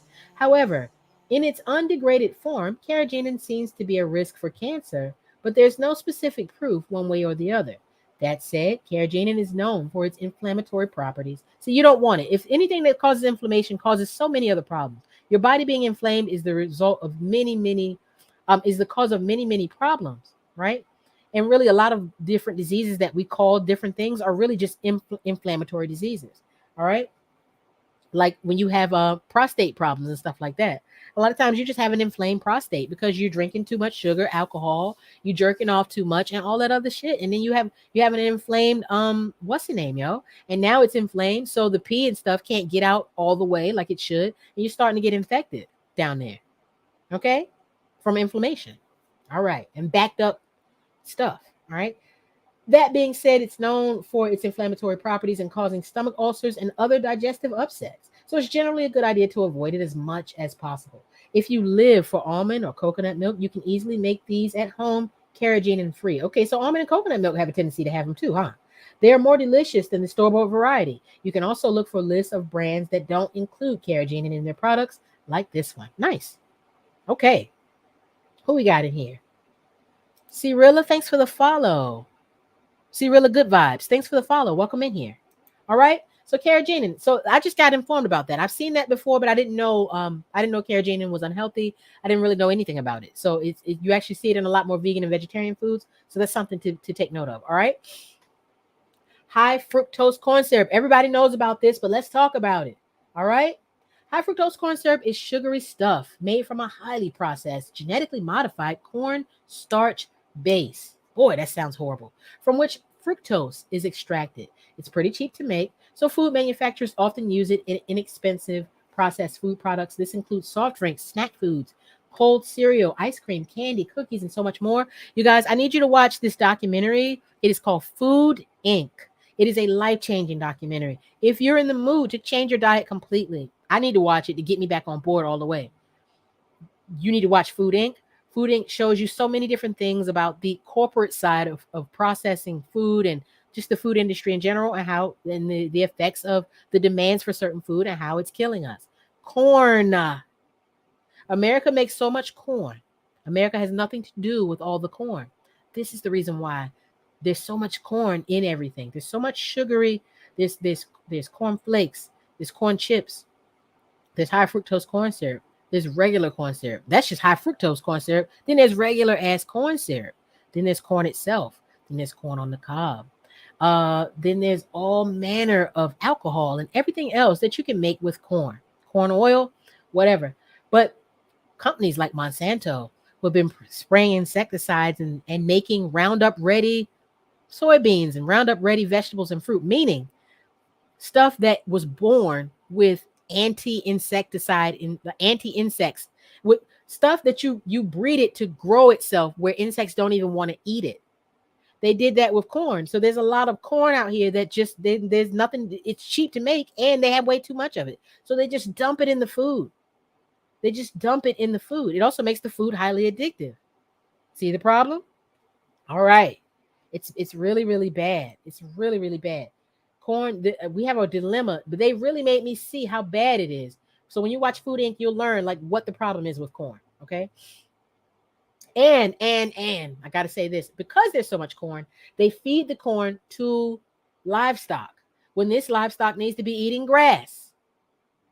And so this livestock is standing still eating corn, standing around in feces and shit like that, um, and getting E. coli. And so they said that uh, they could solve a lot of the mad cow disease and E. coli problems that happen in the food if they would just let the cows graze on grass for, it was like this like 3 months. So it was such a short amount of time, and they could heal so many people by just letting the cows do that. But it's big business. McDonald's and shit, you can't do it like that. You got to go hard with these cows if you're going to sustain all the burger eating ass, you know, foods and stuff. One reason why the health food revolution is even happening, it's not just because the companies want us to eat so healthy. It's also because they're running out. They're exhausting the planet's resources when it comes to this stuff. It's not sustainable to have all this land for all these cows making all this methane gas and shit from all their doo-doo and shit. None of that is sustainable to the environment. It's not good. It hogs up the land too, right? Versus if you start talking about vegetable and plant-based things, not only can you do a lot, not only can you do a lot for the planet by just planting more trees and vegetables and fruit, and it's healthier, but you're also talking about branches and paper, and you can make paper. I could take a corn husk, y'all, and shred it up and reconstitute it into a piece of paper. You can make paper from celery and shit. I mean, you can take the fiber literally and dry it out onto a sheet with a screen and lay it on there, press it, let it dry. You got paper. So you're talking about like resources. You know what I mean? I mean, yeah, cows and stuff make leather and stuff, but other than that, I mean, yeah. So anyway, let's keep going. Just keep swimming. Let me see. So this includes soft drinks, As fructose is a simple sugar, it's even more dangerous to our bodies than glucose is. It's linked to diabetes, weight gain, obesity, and causes inflammation. This inflammatory response can cause diabetes, heart disease, and cancer. More than anything, high fructose corn syrup is totally devoid of anything good for you. It's pure sugar, which means it's empty calories. It raises your blood sugar levels and messes with your body's insulin response. So it's just that simple. Even if it wasn't in a laboratory, whatever, it's too sweet. It doesn't have any nutritive qualities. So it's just bad. That's what she's saying. It's best to stick with natural sugars or just skip the sugar altogether. Choose fresh fruit and fruit juices, as well as naturally low sugar sweeteners like stevia when you have a sweet tooth. All right? Okay, bad. Artificial sweeteners. We all know we can eat less sugar. So manufacturers have created fake, sugary tasting, sugar-free substances. Y'all pay attention. This is where we really start getting sick with a lot. This stuff is really killing people right here and making people crazy too. All right. So manufacturers have created fake, sugary tasting, sugar-free substances to add a sweet flavor to foods without increasing the actual sugar content. These typically include artificial sweeteners like saccharin, aspartame, and sucralose. See our complete list in the section below. While the FDA and many scientists claim that these sweeteners are safe, many people report various symptoms after consuming them. These include headaches, stomach problems, dizziness, and more. After scientists and consumer advocacy groups claim that artificial sweeteners like aspartame are linked to cancer and can cause, I said after, other scientists and consumer advocacy groups claim that artificial sweeteners like aspartame are linked to cancer and can cause other very serious health problems. If you're following a whole food-based diet, artificial sweeteners aren't a great fit for you. Avoiding them as much as possible is a safe way to prevent potential physical symptoms and more serious health issues in the long run. Choose naturally sweet foods like fruit or adopt a less sweet diet for overall better health effects. And they didn't even really go that deeply into what this shit does to you, what fake sugars do to you. I did a whole teaching joint on sugar one time. Y'all were there. I did a whole joint on sugar, fake sugar, real sugar, the amount of allowable sugar in food, sucralose, fructose, glucose, carbohydrates, starches. I mean, I really, really went into it and we learned what sugars are, why they're named certain things and shit like that. That fake sugar is some of the worst. Y'all do not drink diet soda. I beg of you. If something says it's sugar free, but it's still sweet, do not consume it. Look on the back. It's going to have aspartame in it. It's going to have some other fake sugar with some other kind of name in it. Because that's what they do too. They'll just name it something else. Oh, aspartame. Let's just name it something else. Since the FDA don't like it. Oh, let's call it pertame aspa. You know what? I just made that up. But you know what I'm saying? Mentoplex. How are you doing? Yes. Welcome in, fam. Good to see you. Bukimi Mimi. Hey, baby. And welcome in, C Death 420. Oh shit. Welcome. All right. So last night, you guys, I celebrated my 3K followership on what is it? On Twitch. But I had made 3K, like I said, about a week ago, but I celebrated it last night. So that's the reason why I didn't make 50 followers overnight. I just made 50 followers over the week. Hiya, hey ya. Okay, welcome in though, fam. All right. So again, if you're new to my channel, I spin deep house. Sometimes I spin a little reggae, some hip hop, funk, R&B, shit like that. But I spin deep house the most. I teach like I'm doing today, and I also I game. Obviously, I game here or there. All right. Cool. Let's keep going. And if you're just joining in, we're talking about this Food and Drug Administration, the stuff that we consume in our food and what it's doing to us, and how this came to be, right? So we talked about the history of the Food and Drug Administration. I didn't read the whole thing, but we talked about, how they, over the years, they added different laws, and it started just as a public concern. And then this guy started publishing this article. And next thing you know, like these scientific articles about food and stuff, next thing you know, they started making governmental agencies around the demand, the public outcry for safety and stuff that the government should test first, right? So that's how the Food and Drug Administration came to be. But we're also pointing out how the Food and Drug Administration lets all this stuff go. All this stuff I'm reading about is in almost everything we eat. So the Food and Drug Administration is not doing a good job at keeping you or I healthy. All right? Yes. All right, let's keep going here. Okay. Artificial food coloring. These laboratory-created artificial colors and food dyes are derived from many different sources. Several of them are petroleum-based and have been shown to put animals and people at risk of cancer. Artificial foods are used in candies, sodas, juices, ice creams, cosmetics, skincare products, and so many other places. They enhance the colors of products, making them more eye-catching and appealing, especially to children. Unfortunately, several of these coloring agents have come under scrutiny, especially red number 3, red number 40, blue number 1, yellow number 5 and 6. In the European Union, many of these artificial food colors are completely banned, citing health dangers. You can read more about the dangers of red 40 in our article topic right here. All right. It is in your best interest to avoid food products that contain these additives. Choose candies and treat foods that are colored with food-based dyes, like annatto. Annatto has like that red color. So sometimes they'll flavor their cereals and stuff that they make now that are made with food-based food colorings that are derived from other foods. So, we can avoid these now. And then some stuff just has no coloring added. It's just like, okay, you're not a 2-year-old. You don't need it to be colorful. You just need it to taste good. Like, I don't need my pickle juice to be kind of green for real. I just need it to be, it's cucumbers, in vinegar and dill, whatever. Avoid, it's in your best interest, blah, blah, blah. Avoid skincare products and cosmetics that artificially dye their products. Read labels carefully, as many different words are used to indicate artificial dyes. You can see our comprehensive list of those names in the section below. Artificial flavoring. These lab-created flavors are made to taste just like your favorite snack, or at least pretty close. From root beer to strawberries and butter to chocolate, you might be eating foods that don't actually contain what you're tasting. Scientists create fake flavorings based on a mix of chemicals that trick our brains into thinking we're eating the real thing. This is added to your food, candy, snack food, and so much more. The reasoning is that the artificial flavoring creates a consistent taste, enhances the intended flavor, and saves money on the cost of the overall product. Unfortunately, these additives have been shown to cause reduced red blood cell production in animal studies and rat studies, as well as negative effect on bone marrow cells. Look for products that don't include the words flavor or flavorings paired with the food the flavor is supposed to imitate. For example, choose a product that lists cocoa in its ingredients as opposed to chocolate flavor. You see what they're saying? All right, let me say this before I move on. There's this guy. I'm going to go ahead and pull him up so you guys who are really, really nerds can look at this. Sometimes I binge watch these. These are really good to show to children too.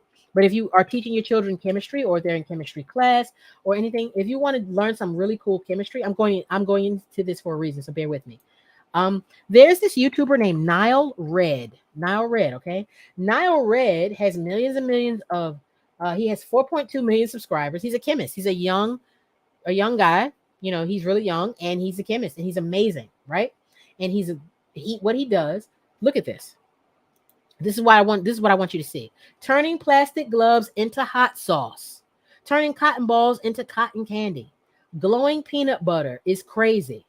The iodine myth. This chemical doesn't want to exist. Vaporizing chicken and acid. Taking the caffeine out of Red Bulls so I can drink it at night. I recently discovered lead sponge. He has another one where he takes gloves and he takes gloves and makes grape soda. He takes look at this. He makes transparent wood. He takes wood and makes it transparent. So you can do a lot with chemistry. You can do a lot with chemistry. These videos are really good. Really, really nerdy, highly nerdy videos. But I think anyone can learn something from them, especially depending on which ones you watch. So I would recommend checking that out. If you can't believe that these chemicals or that this stuff can happen or that you're drinking a grape flavored thing, but ain't no grapes in it. He made grape soda out of gloves, fam. I saw him do it. He says there's a chemical in it, and it's the same chemical that's in grape soda, and it's in plastic gloves, and he extracted it and he made grape flavored soda. Okay? All right, let's keep going. And then I'm gonna start rounding it up. We're at the 2 hour mark. I'll go for a little longer, and then I'm gonna hit round it up because I gotta live my the rest of my life. All right.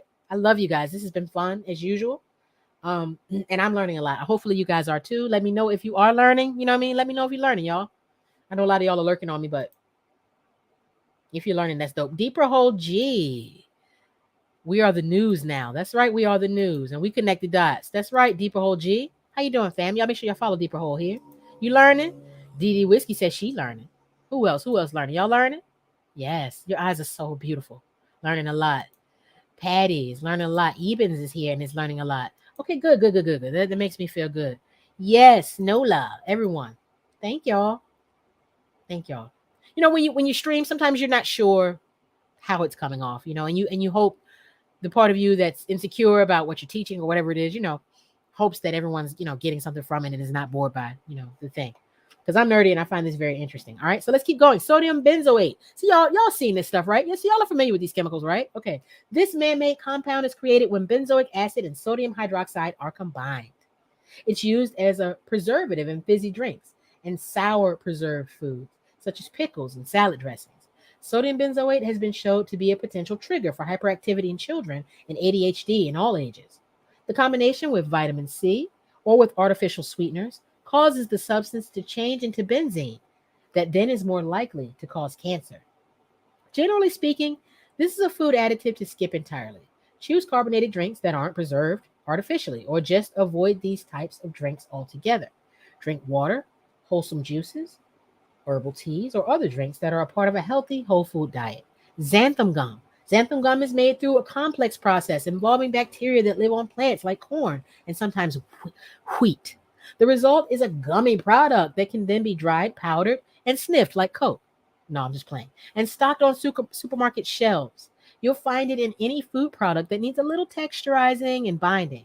It's a very common ingredient in gluten-free baking because it adds that extra something that makes it texturally more like wheat-based products.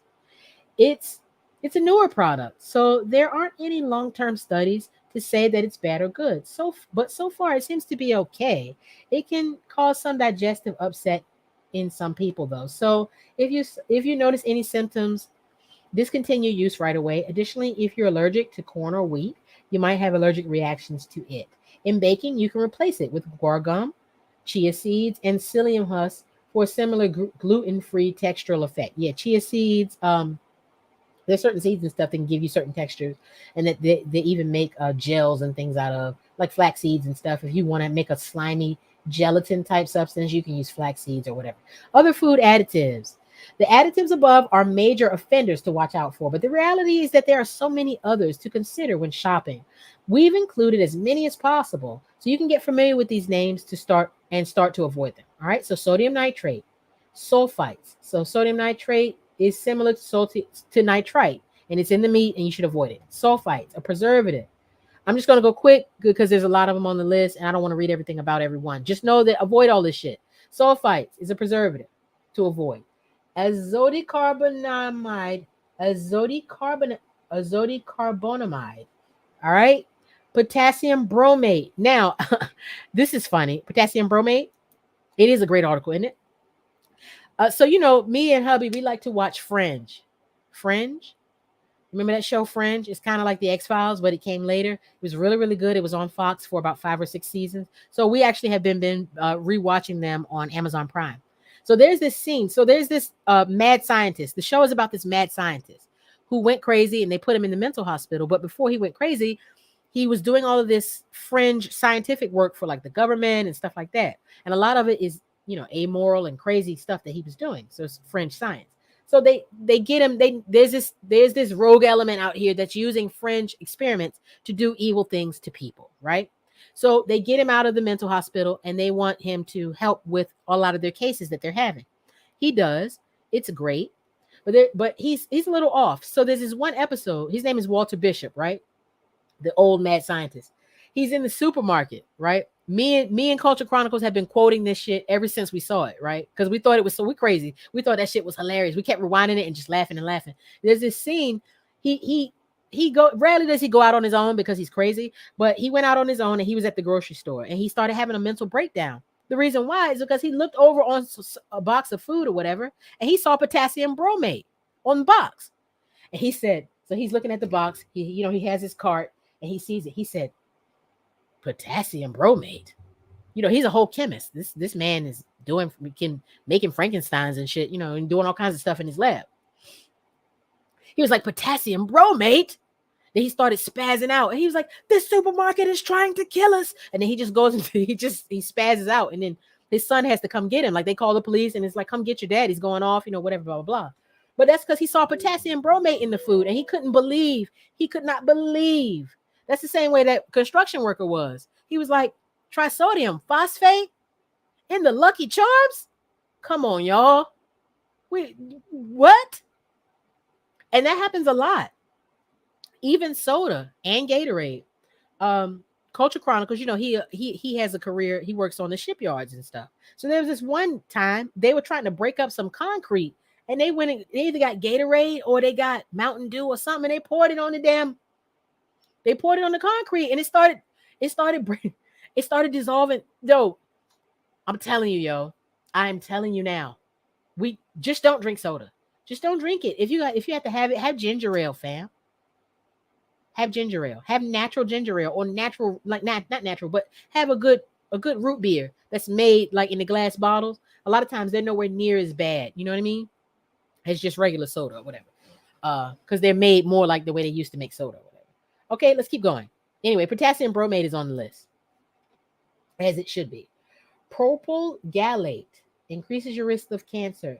BHA or BHT, butylated hydroxyanisole, whatever. It's some bullshit. Don't eat it. Propylene glycol, another name for antifreeze. Propylene glycol is usually all in ice cream. It's antifreeze. They put antifreeze in ice cream. This literally says another name for antifreeze. When you see something like this, propylene and glycol, you're talking about different kind of like alcohols and different things like that. But this is fuels and shit. This is antifreeze. Used as a thickener in salad dressings and dairy. Butane. Here's another fuel. Y'all know what butane is? Hold on. This is a fucking butane lighter. Where my lighter at? It's out of butane, of course. This is a lighter. This lighter is fueled by butane. They put it in food. I'm getting mad. Increases your risk of cancer. Standard additive in chicken nuggets. Disodium inosinate contains MSG used in snack food. So it's MSG, disodium guanylate. Guanylate. It's the same as the one above it. Enriched flour, bleached white flour with synthetic vitamins added, common in processed food. Ugh, enriched. They said it's enriched, but it's bleached. How do you enrich something by bleaching it? You're degrading it. You shouldn't eat white flour anyway. White supremacy. You shouldn't eat white supremacy anyway. Recombinant bovine growth hormone. We've heard of that before. So this is what they put in the cows to make them thicker, to give them bigger titties and ass, so we can get more hamburger out of them and chicken. More chicken thigh for me, right? More pop. I love that chicken from Popeyes. Recombinant bovine growth hormone gives you cancer. And it's a synthetic hormone used to increase milk production in cows. Refined vegetable oil increases your risk of cancer and heart disease. Omega-6 heavy oils such as canola oil. So we already know about canola oil. You got to leave canola oil alone. But everything is made with it. Pam and all that shit you spray is made out of canola oil. Sodium benzoate. We talked about that earlier. Brominated vegetable oil. So this brominate, when you see brominate, you got to avoid that thing. That bromate and that brominate, you got to avoid it. Vegetable oil increases risk of organ damage and birth defects. Propylgallate. Olestra. So propylgallate, cancer. So most of these are cancer and heart disease. Olestra increases your risk of heart disease and digestive issues. Fake fat that replaces real fat in snack products. Polysorbate 60 increases your risk of cancer used in baked goods as a thickener. Carnauba wax. I've seen carnauba wax, but I've never seen this kind. Increases your risk of cancer and tumors, used as a glaze and texturizer in chewing gum. Magnesium sulfate increases your risk of cancer, found in tofu. Wow. Chlorine dioxide. So chlorine dioxide, that's bleach. See chlorine right there? That's bleach. Increases your risk of tumors and the possibility of hyperactivity in children, used to bleach flour. Paraben, that's wax. Paraben is wax. Increases your risk of breast cancer. Interrupts hormone activity. So wow, this makes it so you can't even drop your balls all the way like you want. Make you have a hairy chin and shit. A preservative that targets molds. A sodium carboxymethyl cellulose. Sodium carboxymethyl cellulose increases your risk for cancer. Thickening agent used in foods like salad dressing. Right? Aluminum increases your risk of cancer. Used as a preservative. It's also in arm deodorant. It's in arm deodorant, closes up your pores and gives you cancer and breast cancer as it goes right into your titties, which is right beside your armpits. Artificial sweeteners to avoid. Saccharin, aspartame, high fructose corn syrup, asulfame potassium, asulfame, I don't know how to say it, potassium, sucralose, Splenda, also known by the name Splenda. Y'all, this is found in rat poisoning. I learned that from Dr. Africa. Splenda, he was talking about this shit 30 years ago. Don't put that in, don't eat it. Most shit that says it doesn't have sugar, but it's still sweet has Splenda. Like a lot of jellies and stuff. Don't eat that shit. Tert butyl hydroquinone increases your risk of stomach ulcers. It's a fish preservative. Agave nectar. You see that? Let's talk about it. Can we talk about agave real quick? Natural sweetener extracted from cactus. It contains high levels of fructose, which can increase the risk of obesity and diabetes, as well as inflammation. Let's talk about this real quick.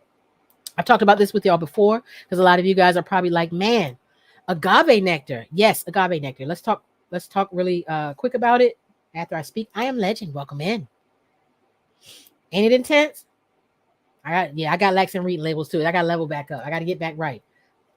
We're always at war. We are at war. We can enjoy life, but you're at war with what the Bible say, you know, spiritual wickedness and principalities and high places and shit like that. Shit is deep, ain't it? It's deep. In high places, principalities. This is not just about I don't like you and you don't like me.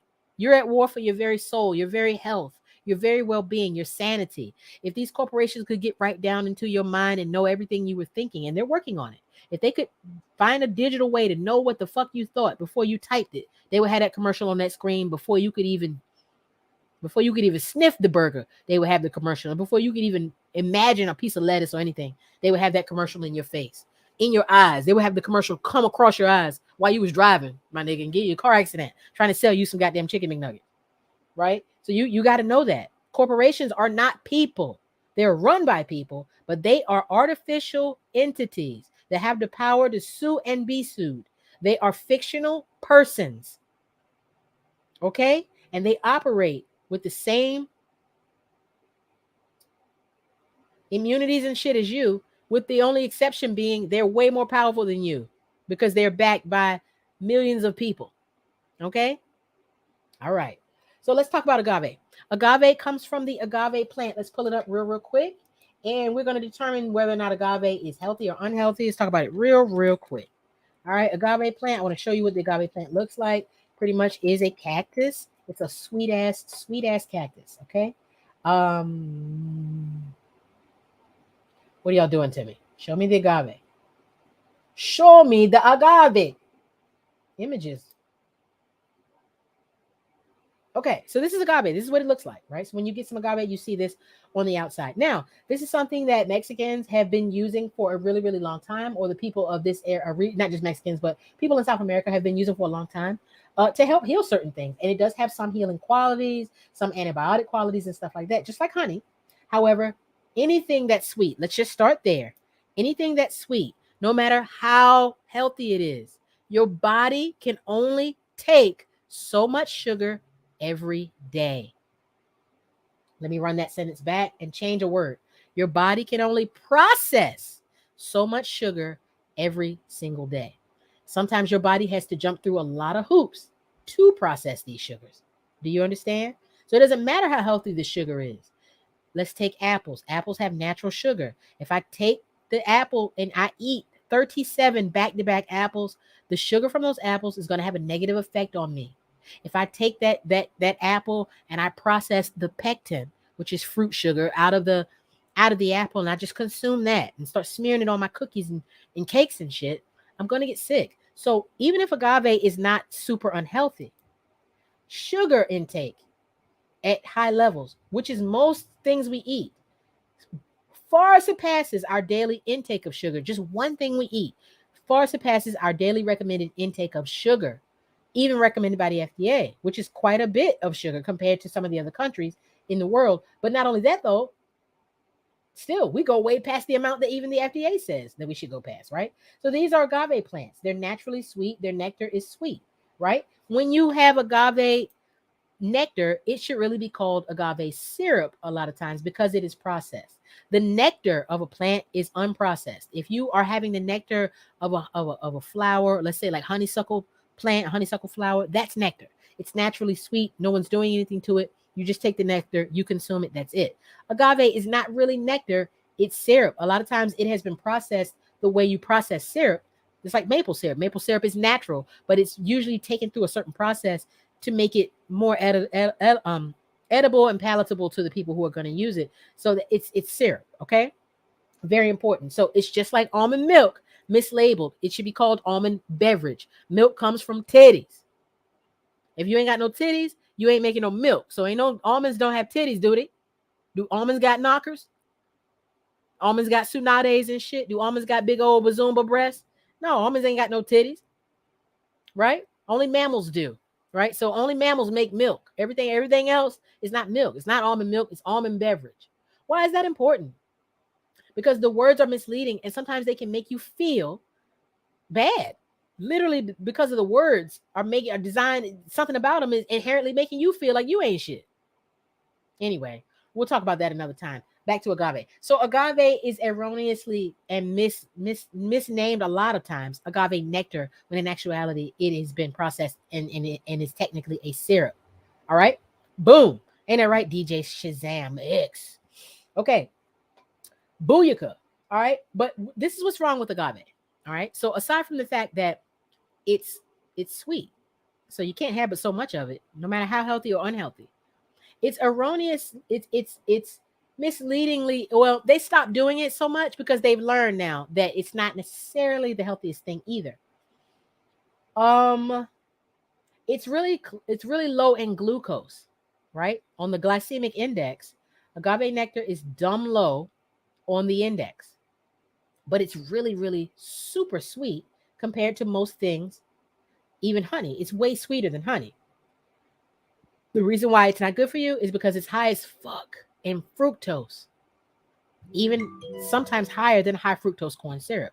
It is loaded with fructose. So while you, as a diabetic, maybe feel like, oh, I can have agave because it's, the glycemic index. No, you can't. No, you can't. Your body still has to process. Sugar is sugar. Your body still has to process it, right? Natural sugar is better than fake sugar, but too much sugar is too much sugar, fam. And because it's in nectar form, because it's in syrup form, it's been concentrated into what? A drug. I told y'all that earlier. When you take something out of its natural thing and you put it over here, it's a drug now. Fruit pectin. The pectin is a drug now, right? Vitamin, whatever mineral, whatever, fine. Take it out and put it over here. Oh, now we got some manganese pills, some magnesium pills, some whatever pills. Now you've taken it from nature, and it's now nowhere near as healthy because it doesn't have all the other shit that that it had around it to balance it, right? This banana had potassium, yeah, but it had other shit in it too to balance it, right? Including some water is in the banana, a little juice, some fiber, some other stuff that's going to make my body recognize it. Number one, because your body don't even recognize some of this stuff. Our bodies are not there. Our bodies are like, what is that? I don't know what that is. You plug some shit in your computer, and your computer is like, your computer don't unrecognizable device. It wasn't able to install the drivers so it can run the device, right? Your body don't got no drivers for aspartame and shit, right? Your body's like, what the fuck is that? I don't know what that is, but I'll try to process it. Sometimes your body like, well, let's just put it over here. Let's just stuff it in this little corner. Let's just, you clean up your room, you trifling. So you like, let's just put all this shit under the bed, right? Your body will do that. And after a while, though, it'll start to go bad and turn evil on you. All right. So agave is the same way. Agave is fine. If you want to use agave, fine. Don't overuse the agave. Don't use it thinking you can go ham because it doesn't do what sugar does to your body. All sugars, if something tastes sweet, is doing what sugar do to your body, fam. Your body is treating it like sugar, and it's like, what the fuck is this? It's sugar, I guess. Let me go ahead and do this to it. The good thing about agave is this: you don't need nowhere near as much of it as you need of other stuff, right? You want to make something. You want to sweeten this cup of tea. You just need a little bit of agave, fam. That's all. So you moderate it according to its effect on your body, and it'll keep you from getting sick. How can you counteract it though? Water. You just had too much agave. You just had too much fructose. Drink you some water. It's Halloween and you want candy? Have candy in between, literally in between eating candy. Have water right in between it. Your body got to process that, right? Help your body process it. It's like diluting it without actually, it's like having diluted candy, right? You got Snickers bar, you eat it, come right behind it with the water. Your body doesn't necessarily know that you didn't make diluted chocolate juice. You know what I mean? But in your stomach, that's what it'll be like. Your body will appreciate you for helping dilute the sugar and the concentratedness of something, right? As you can see, the chemical. Charzy Char, welcome in. Short Staff New York, welcome in. Jarmel Heard, welcome in. How you guys doing? I'm sorry if I didn't see y'all before. Don't know how long y'all been there. Short Staff, you kind of yummy. Kind of yummy, ain't you? All right, so welcome in. Yeah, welcome in, Charzy. Okay, so do y'all see what I'm saying? So it looks like to me, and I'll get back to the list, and we really will round it up. I'm trying to round it up in the next like 15 minutes. All right. It seems to me that your body, that nature, what nature tries to do is not make anything too concentrated. There are things in nature that are really, really sweet, but still, even this really sweet things in nature seem to be balanced by some other component of that thing, right? Watermelons are very sweet. They're very good and they're very sweet. But what are they full of, y'all? Water. They're full of water. The watermelon is trying to help you. It's like, all right, y'all, this is about to be a sweet ass fruit you about to have here. Let me make this thing really big so it's not so concentrated, right? That's what he said. And then let me infuse this with a lot of water and fibrous material so your body can process this shit, right? Fiber is there to help keep things in your body long enough to be processed. That's what fiber helps to do. And fiber helps to do a lot of stuff. But fiber keeps you from being all diarrhea and whatever. It puts some fabric in there. Fiber is like fabric. You know what I mean? Juicy. Yes, right, Danny. Yes. Okay, let me keep going with this list right quick so I can go ahead and round this up. All right, so I can tell y'all what I got going on. I got a real busy week, and I want to share my love with you guys. All right, let's close this extra tabs up. These tabs. All right, wonderful article. Wonderful article. Okay. Let's keep going. So that's why agave is not you want to watch out for it. It's not the best alternative to anything. But I would say agave and honey are probably a little bit better for you than just plain old, granulated sugar. But I don't know. Don't lie. Don't get me to lying. Right. But agave for sure is high in fructose. So probably want to avoid it if you have any kind of problems with sugar intake in your diet. Bleach starch increases the risk for skin issues and asthma found in dairy. Artificial colorings to avoid blue number one increases the risk of cancer using candy, soda, frosting, and other bakery goods. Blah blah blah. This is also called indigotine, indigo carmine, CI food blue one, brilliant blue, FCF, FD, and C blue number one. All right, blue number two increases your risk for brain tumors, also called all this stuff. Brown HT, cancer, found in chocolate. Food brown number three, caramel coloring. When mixed with ammonia, it increases the risk for cancer. Found in sodas, breads, pastries, and more. Caramel coloring is everywhere, actually. Also called caramel, just plain caramel. Caustic caramel. Y'all see the word caustic? They call it caustic caramel. They call me Mr. Tibbs. They call it caustic caramel. Poison can just turn it. This means poison. Okay, anyway, they're not even trying to hide it half the time. Citrus red number one, cancer. All right, color it to make oranges look ripe. Citrus red number two increases your risk of cancer. Also used to make oranges look ripe. Green number three, bladder cancer. Yellow number five. Y'all know about yellow number five. Increases that risk of kidney cancer and kidney tumors. And kidney cancer is one of the worst kinds. Kidney and pancreatic cancer, terrible, terrible. Listen, you about to have a terrible time. Liver cancer, terrible time in your life. Your pancreas and your liver and shit, kidneys, especially your pancreas and your liver, they do everything. Your liver do everything, y'all. It don't just clear your body of toxins. It does all this other stuff. Makes bile and it produces some other shit in your body. Makes hormones to help keep your body functioning for real. Yellow number six, terrible, kidney cancer. Yellow number six. So this is in like lemon pepper. All these yellow number 5 and 6. I just looked at that earlier when I was downstairs. Red number 2 increases your risk for cancer and asthma. Red number 3, carcinogen, means it causes cancer.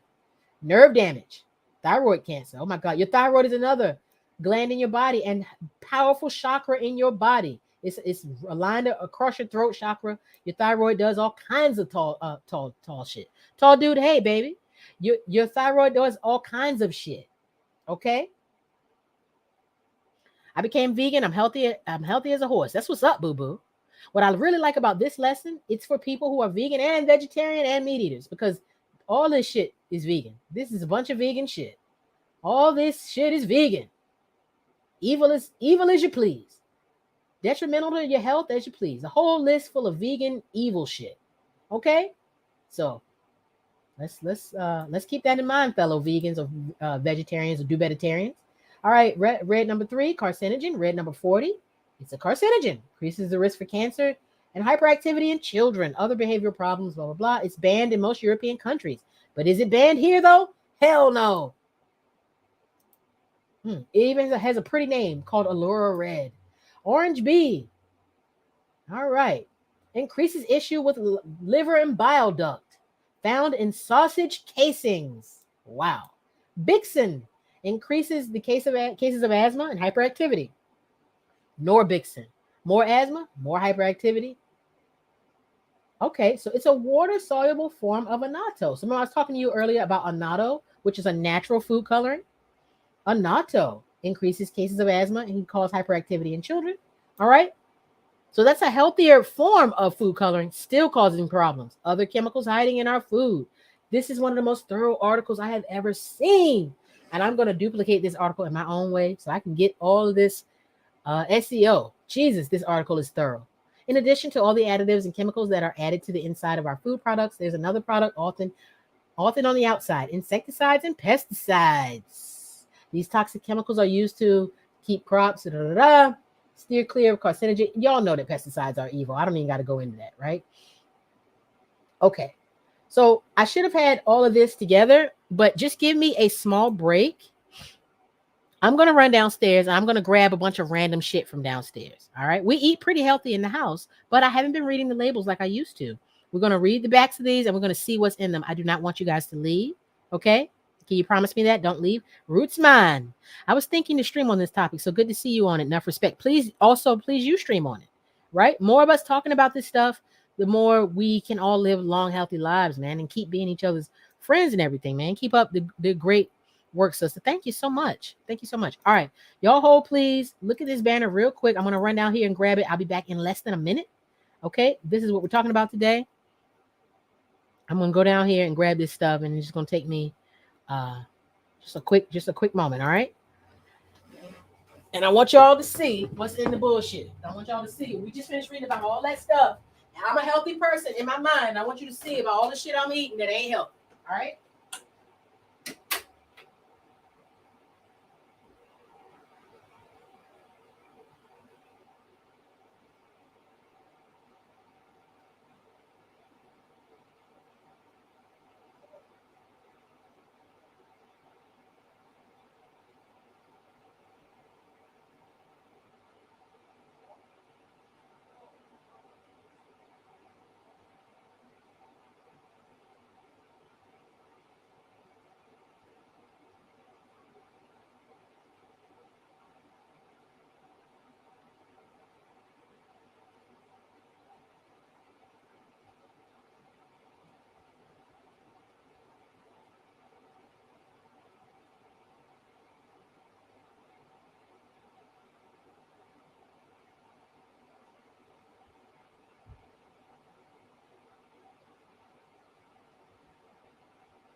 All right, I'm back.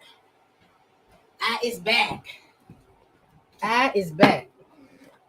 All right, come here real quick on everybody. Could you say hi to everybody for me real quick? Hi guys. Oh, hold on, you're not on the screen yet. Let me take this off. Okay. All right, so this is my vegan son, Zachariah, right here. He first became a. When did you become a vegetarian the first time? I think I became a vegetarian on September 2019. Well, not the date. How old were you? Well, how old was I? 11. 11. So the first time he became a vegetarian, he just decided to become one. He was 11. So now he's 13 and he's a vegan. He's been a vegan for a year and like a month, right? Something like that. Mm-hmm. And he's the one that's always like, yeah, I don't want to eat that. I know I used to eat that, Mom, but I don't really want to eat that. Well, I was 10. You were 10 when you did it? Okay. Yeah, you were young, right? So then he went back to eat meat for a little while. And he's like, you know what? Nah, I'm done. So I'm proud of him. He's a big inspiration for us. All right. So peace. Say peace. Peace. This is my son that look like Prince. All right. Peace out, baby. All right. Thank you for helping me bring this stuff up. Okay. So I grabbed a bunch of different stuff from downstairs. Some of it is healthy. Some of it we know isn't healthy. Some of it is touted as healthy. Others we know they aren't healthy. So I don't expect to see great ingredients for some of this, like the popcorn. I don't expect the ingredients to be so wonderful in that. All right. So let's start with right here. I have some Smucker's strawberry jam. Okay. This says strawberries, high fructose corn syrup, not just high fructose corn syrup, then corn syrup. So high fructose corn syrup, then corn syrup. Why do they do that? Why isn't the high fructose corn syrup sweet enough? Right? It says fruit pectin, So listen to this. I like about 4 or 5 different sugars in this, right? Strawberries, high fructose corn syrup, sugar, fruit pectin, and citric acid. So let's just name the sugars. High fructose corn syrup, sugar, fruit pectin. 4 different sugars in this jelly, in this jam, right? I'm probably not going to die, but when you combine that with everything else I'm about to eat or whatever, what the average person eats or drinks in a day, you're talking about a whole lot of sugar right there, fam.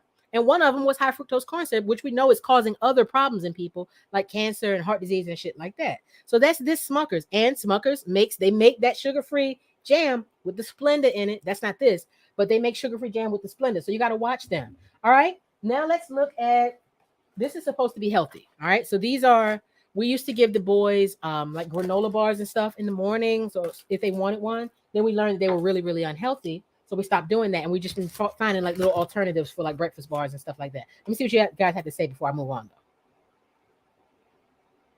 I can't believe I used to eat microwave popcorn. Yeah, we used to. I mean, and we still have it. We have it down here. Now I don't really love it.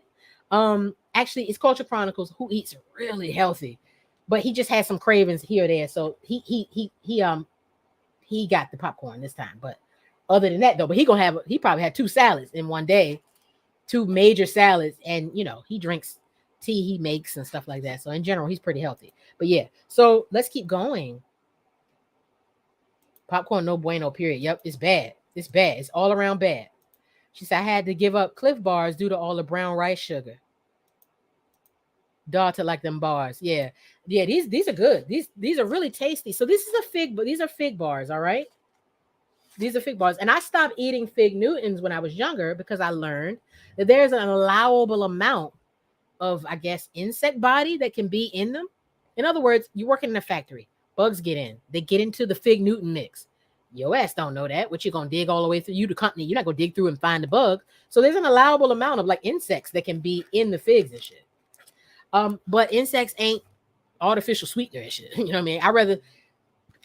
Insects might not taste that great, but basically, all right. Whole wheat flour. Oh, let me show y'all first. That's this. Blueberry flavored fig bar, Nature's Bakery. All right. Whole wheat flour, cane sugar, fig paste, brown rice syrup. We were just talking about that. Blueberry jam. And then for the ingredients for the blueberry jam, it contains cane sugar. It's not that bad. Naturally milled sugar, rice starch, glycerin, blueberries, apple powder, natural flavors. I mean, that could not be bad. Pectin, citric acid, and locust bean gum. Yeah, figs be having mad bugs in it. I be chewing it. I feel like I'm eating bug body a lot of times too. A protein source. That's all I'm about to say. Yeah, they're healthy. Bugs are a big part. That's how the world lives. If you're not eating meat and vegetables, you're eating bugs. You know what I mean? Hi, welcome in here. How you doing, Lunar E3331L or whatever that says, right? White bleach flour, no good. All that bleach shit is no good. It's no good. No bueno, no bueno, no bueno. Danny says she eat these too. So yeah. So these aren't that bad. These aren't that bad. And then okay, whole grain oats, glycerin, fruit juice for color. So they use fruit juice to color these. Sea salt, natural flavor, which we just learned about, could possibly be something ill. Citric acid again. How many times y'all gonna list that? Citric acid. Oh, they're telling us what's in the breaded part and then what's in the jam part. All right. So another thing you want to pay attention to, obviously, is the amounts of these things. Because just because it contains that thing, it doesn't necessarily mean it contains a lot of that thing. So it might be a cute enough amount where it's not gonna like kill you. You know what I mean? All right. And baking soda. So this is not that bad. This is not that bad. I'm proud that we switched off and started giving our children these. You know what I'm saying? And because it's not so stupid sweet, it's less addictive. So your child isn't feeling like, oh, let me eat that and then eat it and eat it and eat it. All right, so back to corn. Let's talk about corn again. So now we have these. These are called Santitas.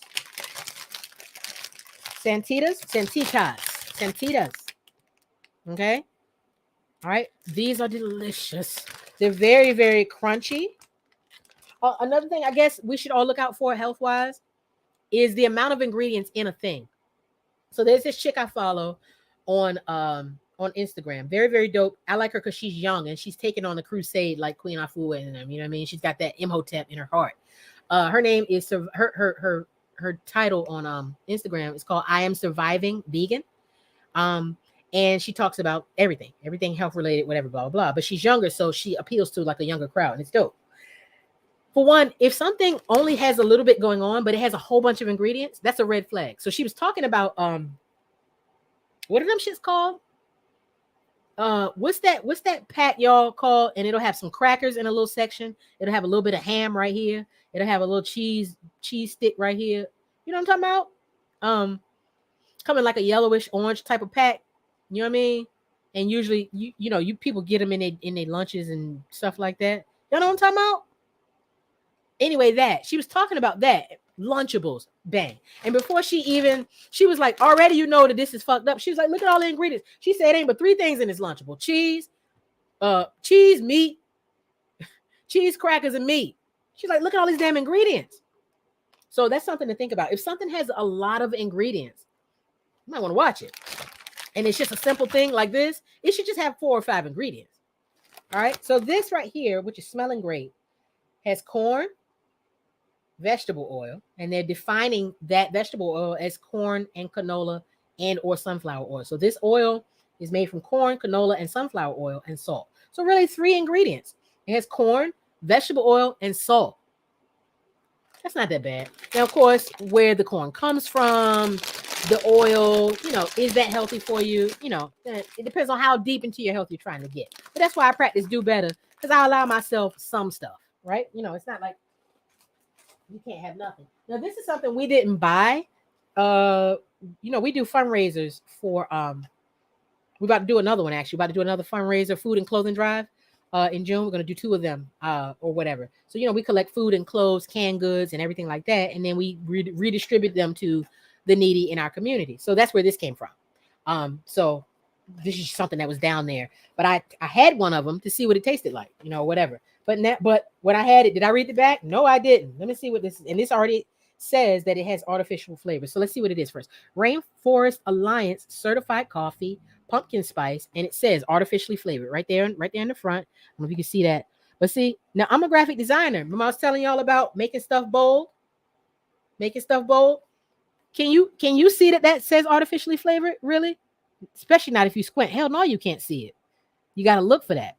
They made it so you see this. You see pumpkin spice, but you can't see the thing they don't really want you to see that much. But they have to put it on the box. Let's see what we got. Ingredients. So this is something to avoid because it doesn't tell me what's in it. This says Arabica coffee, natural and artificial flavors. If it had good ingredients in it, they would list them. That didn't tell me how much sugar. It didn't tell me nothing else about what was in that. You know why? Because it's probably no pumpkin in this. They made it taste like pumpkin in a laboratory. Remember, I just showed you a minute ago how you could take gloves and make grape soda. That man took some plastic gloves and made grape soda, right? All right. So I've only had that once, but I'm never going to have it again. I just wanted to see what it was like. All right, let's keep moving. We got some Peter Pan honey roasted creamy peanut and honey spread. All right, so we know there's peanuts in here, I guess. We know there's honey in here, I guess. Terrible 1992. Terrible tea 1992. Testing. Pumpkins went extinct back in the 1980s. Talk your shit. I got the good nerds in here tonight. You know what I mean? Red Dot number 3 was giving everybody cancer. That's right. That's why I'm like, y'all stop drinking them damn Gatorades. Supposed to be a athlete. Gatorade is sponsored by, like the NFL and stuff. They're sponsored by Gatorade. They don't care if the athletes are healthy. What are you talking about? I mean, they want them to be healthy so they can keep throwing the ball good, but they don't necessarily care about their health. They just care if they can still throw the ball and stuff. Okay, so we got some peanut butter here. All right, let's see what we got. Okay, I can really barely read this. Peanut butter, roasted peanuts, sugar, and it says it contains less than 2% of molasses. Hydrogenated vegetable oil. When we talked about that, earlier. That hydrogenated, not a good look. It's not terrible, but it ain't good. because that means that it's a trans fat. They went in and they inserted another fat molecule up in it, hydrogenated it, made it more fatty. Grapeseed and cottonseed. Okay, so the hydrogenated vegetable oil and grapeseed and cottonseed. So here we go. So it's made out of roasted peanuts and sugar, and then it's made out of less than 2% of molasses, hydrogenated vegetable oil, grapeseed and cotton oil, salt, sugar, and honey. So it's not that bad. It has peanuts, oil, sugar, and honey. You know what I mean? And again, this doesn't really taste super sweet, so I don't think they have a whole bunch of those ingredients in this. So not too bad. But once again, y'all, this is where the moderation comes in, right? This is where the moderation comes in. You don't have to have a lot of the peanut butter. That peanut butter wasn't a bad peanut butter, but now that we know that a lot of the stuff that we consider to not be bad is bad, it wasn't the greatest peanut butter either. It had a few of the ingredients that we want to avoid. Okay, so this right here is what I was talking about. Here's pickles. Once again, hubby buys it. He loves pickles, right? So I love pickles too. Oh, that look nasty in there. All right, so pickles. You see that the water has that green color. Now you know there's some pickles you can get that don't have this coloring in them like this, right? Vlasic makes pickles that don't have coloring. I'm sure this company probably Clover Valley, they might make some that don't have coloring either. But this says cucumbers, water, vinegar, salt, calcium chloride. Not sure about that ingredient. Not really sure what that is. Red flag, natural flavor. Super red flag. F, D, and C, yellow number 5. Now, earlier when we were looking up the history, how you doing, DJ Cruz? What's up? What's up, baby? I love me some peanut punch. Okay. I mean, you can eat it. It's just like anything. You know, you don't want to go ham with it. And then not only that, it depends on the company. Every company don't make it the same. You know what I mean? But earlier when I was talking about the history of the FDA, y'all might have noticed that. So the FDA has had a lot of names before it became the FDA. One of the names was the FD&C.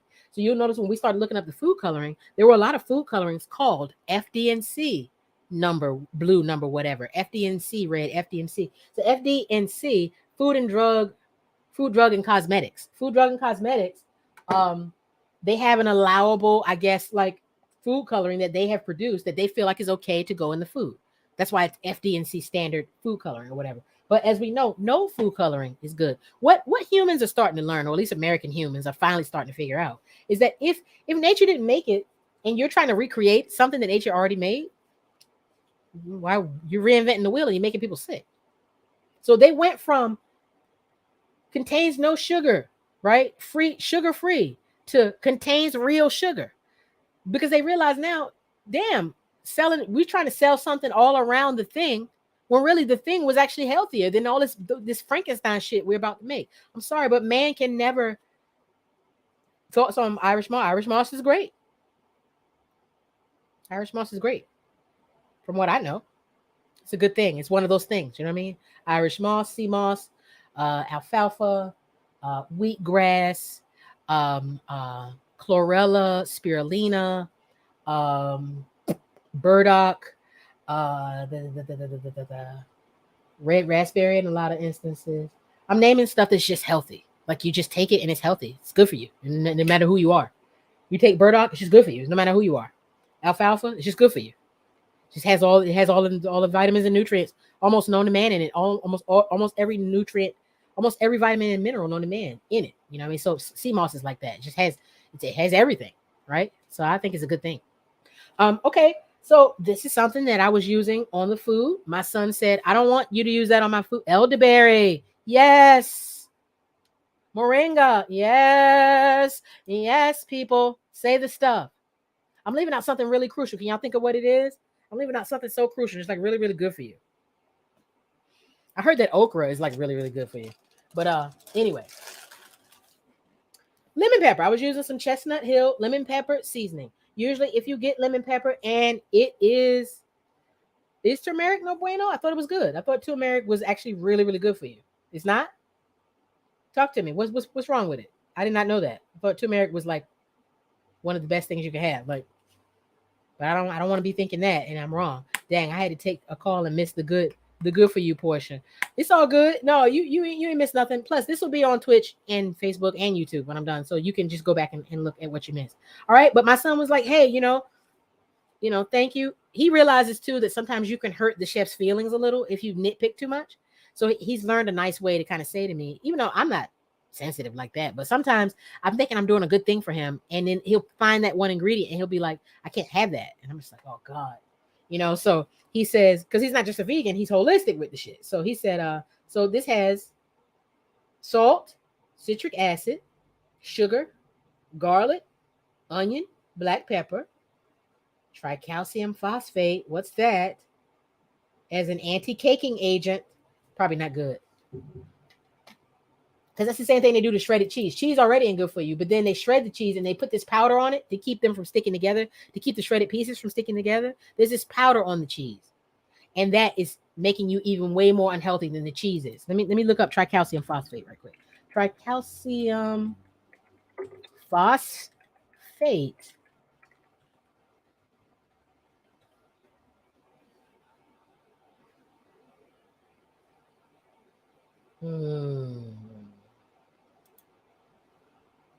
It's a supplement form of calcium phosphate and is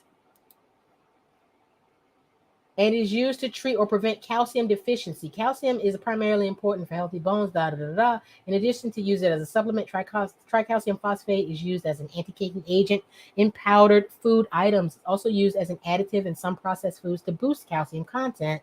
Tricalcium phosphate is considered to be safe as a food additive and supplement, but there are some people in whom it has contraindications, and there can be interactions and side effects. All right. So it sounds like to me it's not terrible, but it okay, so here's some of the side effects: nausea or vomiting, constipation, increased thirst, increased urination, decreased appetite. So that's not terrible. Contraindications: if you're breastfeeding, you should avoid it. Kidney stones, parathyroid gland disorder, all of that. So you should avoid tricalcium. So it sounds to me like you should just avoid it. Sounds like you should just avoid it. When you start talking like this, just avoid it. You don't have to have it, right? Okay. Cool. I use it for rheumatoid arthritis. Let me see. Right. Turmeric is in many curries. Yeah. Turmeric is like curry. It's like a heavy dye. Oh, you're right. It is a dye. It turns things like really, really yellow. All right. Cool. So you saw that this had in it. Hold on. I didn't get to the horrible parts. So it had salt, citric acid, sugar, garlic, onion, black pepper, tricalcium phosphate as an anti-caking agent, lemon oil, Yellow Lake number 5. So this Yellow Lake number, this all that is dyed with Yellow Lake number 5 right here. And we definitely saw Yellow Lake number 5 on that list. Yellow number 5 period is probably the worst dye on the list. That's the one that you hear the most about. And red number 40. Red number 40, yellow number 5, and then there's a certain blue one that's real, real bad. Okay. So we tried these for the first time recently. Right, it does die, but it's natural. And so yeah, I thought turmeric was really healthy. Like from what I know, turmeric is one of the healthiest things. It's a really, really healthy herb or whatever, a healthy herbal powder in your life. So I don't know. It's great for your skin. And I think it's good. It's like anti-cancer, but we can look it up. All right, so ingredients. Yeah, a lot of natural dye is different. Natural dye is different anyway. It's different. Berries has been used a long time, to dye clothing and shit like that back in the day. You wanted to take white fabric and make it purple or whatever it is, you put berries on it or whatever. So, natural dye is fine. But yeah, artificial dyes, all these dyes and stuff, they're coming from they're not coming from nature. Okay. So listen to this. This is probably going to have a lot of sugars in it, but let's see. I might be wrong. Ingredients. So here it is. We got Oat Crunch cereal, Cheerios, right? Almond. And it says naturally flavored with other natural flavors. So, the wording there makes you a little weird, but ingredients: whole grain oats, sugar, whole grain corn. So whole grain is good. You're talking about fiber now. Whole grain, it doesn't mean that it's automatically healthy, but it's better than not whole grain. All right? Because you have to realize that grain has parts. It has a whole, like a husk to it. Oats are hard. They have like a skin on the outside. And usually when you and I have oats, they've been de-skinned. They knock them around in these machines. They mill them, and then they get the skin off, the husk off. And then they sell the husk separate. But that's the part that has all the nutrients and a lot of the fiber and stuff that you need or whatever. So these are whole grain. So that means they didn't do that. All right. Whole grain oats, sugar, whole grain corn, modified cornstarch, and canola and or sunflower oil. And sunflower oil is great for you. Canola oil, not so much. Almonds, brown sugar syrup, cornstarch. So no high fructose corn syrup. That's good. So these are a bunch of sugars right here. Brown sugar syrup. So it says cornstarch. There's modified cornstarch and cornstarch. Whole grain rice, whole grain sorghum, which if I'm not mistaken is a kind of gum, or like a natural gum. Whole grain millet, salt, tripotassium phosphate. Uh-oh. Uh-oh. All right, let's see. Because trisodium phosphate is horrible. Trisodium phosphate is horrible. This is tripotassium phosphate. This article says in Cheerios. Oh shit. Okay, let's go.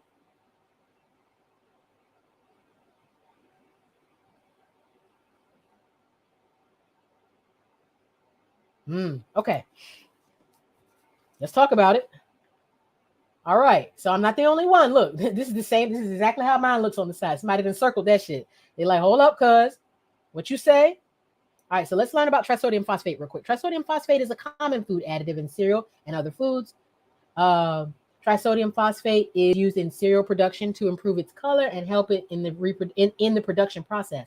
Trisodium phosphate is also added to cheeses to improve their melting properties and help keep their shape. Some types of bread and pizzas contain TSP because it also acts as a leavening agent, meaning it helps it to rise. You may also find trisodium phosphate listed as an ingredient in processed meat because it helps keep the processed meat moist. Ugh. Okay, I'm trying to read this, but my screen is going out. It's not going out for you, but it's going out for me. Okay. Although Food and Drug Administration have approved it for use in food, many people question, is it safe in cereal, blah, blah, blah. Okay, but I want to know about tripotassium phosphate. This is trisodium phosphate. I need tripotassium. I already know trisodium phosphate is very evil. I already know that. Okay. Tripotassium phosphate. Okay. So I think it probably is going to have a really similar use. The soluble phosphoric acid salt of tripotassium, the chemical formula, blah, blah, blah. This ingredient is vegan and gluten-free and can be used as a buffering agent, emulsifying agent, and nutrient fortification in food with the European food additive number E340. Compared with another two potassium phosphate salts, monopotassium phosphate and dipotassium phosphate, is used less as a fertilizer. Also, is different from trisodium phosphate, but with similar applications with the latter, and can be used as its substitute for free sodium in many uses such as cereals. All right. So what I probably need to look out is it bad? That's what I need to look for. But you see how these processed foods, this is the problem with processed foods in general. You know, they're made of so many different things. Okay, hold on. Bad for you. Okay, so why do they keep going to trisodium phosphate? I don't want to talk about trisodium phosphate. So it looks to me like some Cheerios actually has trisodium phosphate and not tripotassium. I got tripotassium, but every time I look it up, they keep telling me about trisodium. I'm about to give up in a minute, and then I'm about to just leave this shit alone. If y'all can't just tell me if it's healthy or not. But I don't think it is. It's too close to me in name to trisodium phosphate, and I don't like that. All right? But trisodium phosphate for sure in the Lucky Charms has been giving people cancer. All right? So I don't know. I'm going to read the rest of these ingredients, but that make me not want to eat no more of this. I only had one bowl of it. It was good. Okay. So Tosa Pherols. That's vitamin E. Whenever you see that, that's vitamin E. And that is that's a natural preservative that when people are trying to be healthy, they put that in the food to help preserve it. oil helps preserve things or whatever. So they use vitamin E oil as a preservative in this. So that's not too bad. So the only questionable ingredient that I really, really have a problem with is trisodium phosphate. Other than that, not too terrible, this cereal. So yeah, real quick. So whole grain oats, sugar, whole grain corn, modified cornstarch, canola and or sunflower oil, almonds, brown sugar syrup, cornstarch, whole grain rice, whole grain sorghum, whole grain millet, salt, tripotassium phosphate, baking soda, caramel color, and annatto extract. So again, annatto is a natural food dye, but still has been shown to cause some problems. Not terrible problems, but some problems with people dealing with inflammation and hyperactivity. Natural flavor, vitamin E, added to preserve freshness. Vitamins and minerals it contains are calcium, carbonate, iron, zinc. Usually, y'all, anything that's breaded like this, any wheat product or bread product is going to have a lot of vitamin B. So yeah, it has whole vitamin B complex or whatever in it. So not terrible. That wasn't terrible. And then the final thing we have to read is this Pop Secret buttered popcorn. Oh shit, Lord. I put that shit on everything. All right, let me see. All right, we already know that this is going to be evil. It doesn't have a whole lot of ingredients though, so that's good. So ingredients. Well, let me show you what it is first. This is movie theater butter style. He went hard. Butter style, butter flavored, right? Okay.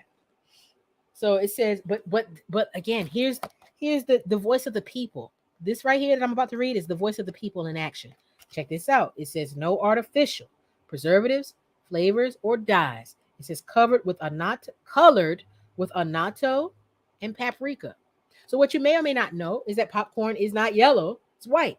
Usually it's white. When it pops, it's white. It can be yellow, but a lot of times it's going to have a white appearance when it pops. So to keep it that yellowish color, they used annatto and paprika. Okay, so not too bad. They mixed annatto and paprika to make that yellow color. All right, but still, it's popcorn and it's butter, right? So it's not good for you. Popcorn, palm oil, salt, natural flavor. In parentheses, it says milk. Okay. Rosemary extract for freshness. Interesting. Annatto extract for color. Paprika extract for color. And lactic acid. And it has lactic acid because it has milk in it. And then underneath it, it says contains milk. So not terrible. This is one of those things. It's not that these ingredients by themselves are terrible. It's just you can't have a lot of popcorn. Like popcorn is just not really that good for you. Popcorn itself, corn, is not that good for you. Butter isn't good for you. So that's what this is. But it wasn't really, your body can't digest corn. And this is one reason why when you eat corn, it comes out in your shit. There's whole corn that comes out on the other side of your shit. Now, I want to talk with y'all about that real quick because I've studied that a lot. And I've learned that that's not necessarily against nature. This is what I mean by this. So there's this documentary called, it's a very, very, very famous documentary from the late 70s, early 80s, maybe, called The Private Life of Plants. It's narrated by David Attenborough, and Stevie Wonder named his Secret Life of Plants after the book. There's a book called The Secret Life of Plants, and The Private Life of Plants and The Secret Life of Plants album from Stevie Wonder was named after this book, right? If I'm not mistaken. So The Private Life of Plants is a 3-part series about plants. Everything you can imagine about plants. Very amazing. Very, very amazing documentary. What it talked about was, so bear in mind I had in there, I have How to Eat to Live by what's Malcolm X teacher? Come on, y'all. Elijah Muhammad, How to Eat to Live, right? Amazing book, really, really good book, right? He was ahead of his time. A lot of the stuff he talked about, he was ahead of his time. Everything he taught wasn't, what we know today about stuff, but because he taught that you can have eggs and you can have meat, but you have to really, really cook it, and it needs to be good from the farm. Now he's right about that. But then, along comes everyone else and they're like, no, you just don't need to eat eggs and meat and milk and ever at all, right?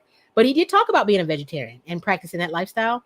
He also claimed that eating peanuts, you shouldn't eat corn. And I don't know if he got into the corn, but he definitely got into peanuts. He said every time you eat peanut. Now he learned this from W.D. Farad. He learned this from Farad Muhammad. Farad Muhammad taught him this. He said every time you eat peanuts, it takes years off of your life. Now, I don't agree with that. I think peanuts are healthy, and I don't see anything wrong with peanuts. But the reason why he said we shouldn't eat peanuts is because peanuts come out on the other side of your shit, undigested. One, not all peanuts do that. It's not like if you eat 30 peanuts, you shit out 30 peanuts. You don't. In your shit might be 2 or 3 peanuts, right? So he claims that this is the reason why we shouldn't eat it is because your body doesn't really digest it, right? Same with corn. Sometimes when you eat corn, there's some corn on the other side of your ass, right? So that would suggest that it's indigestible to the human body. However, this is a part of nature that nature uses to reproduce, for plants to reproduce, right? Acacia. So there's places in Africa, maybe India, where there's a lot of acacia plants.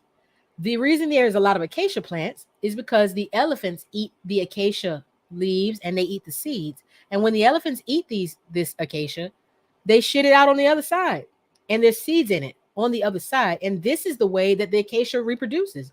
If it wasn't for the elephants eating this plant and it coming out on the other side of their butts, the acacia wouldn't even thrive at all. It might even be extinct. It's the same way when you see birds, birds eat seeds. When you see bird shit, you have to realize that corn is a seed. A corn kernel is a seed. It's the seed of the corn plant, right? So you can plant it and it'll grow. It's designed to grow, right? So when birds eat seeds, what does their shit look like? Whenever you see bird shit on the ground or on your car or on your face, when they shit in your face, there's little seeds in it. The reason why is there's all these species on the planet that rely upon shit to reproduce.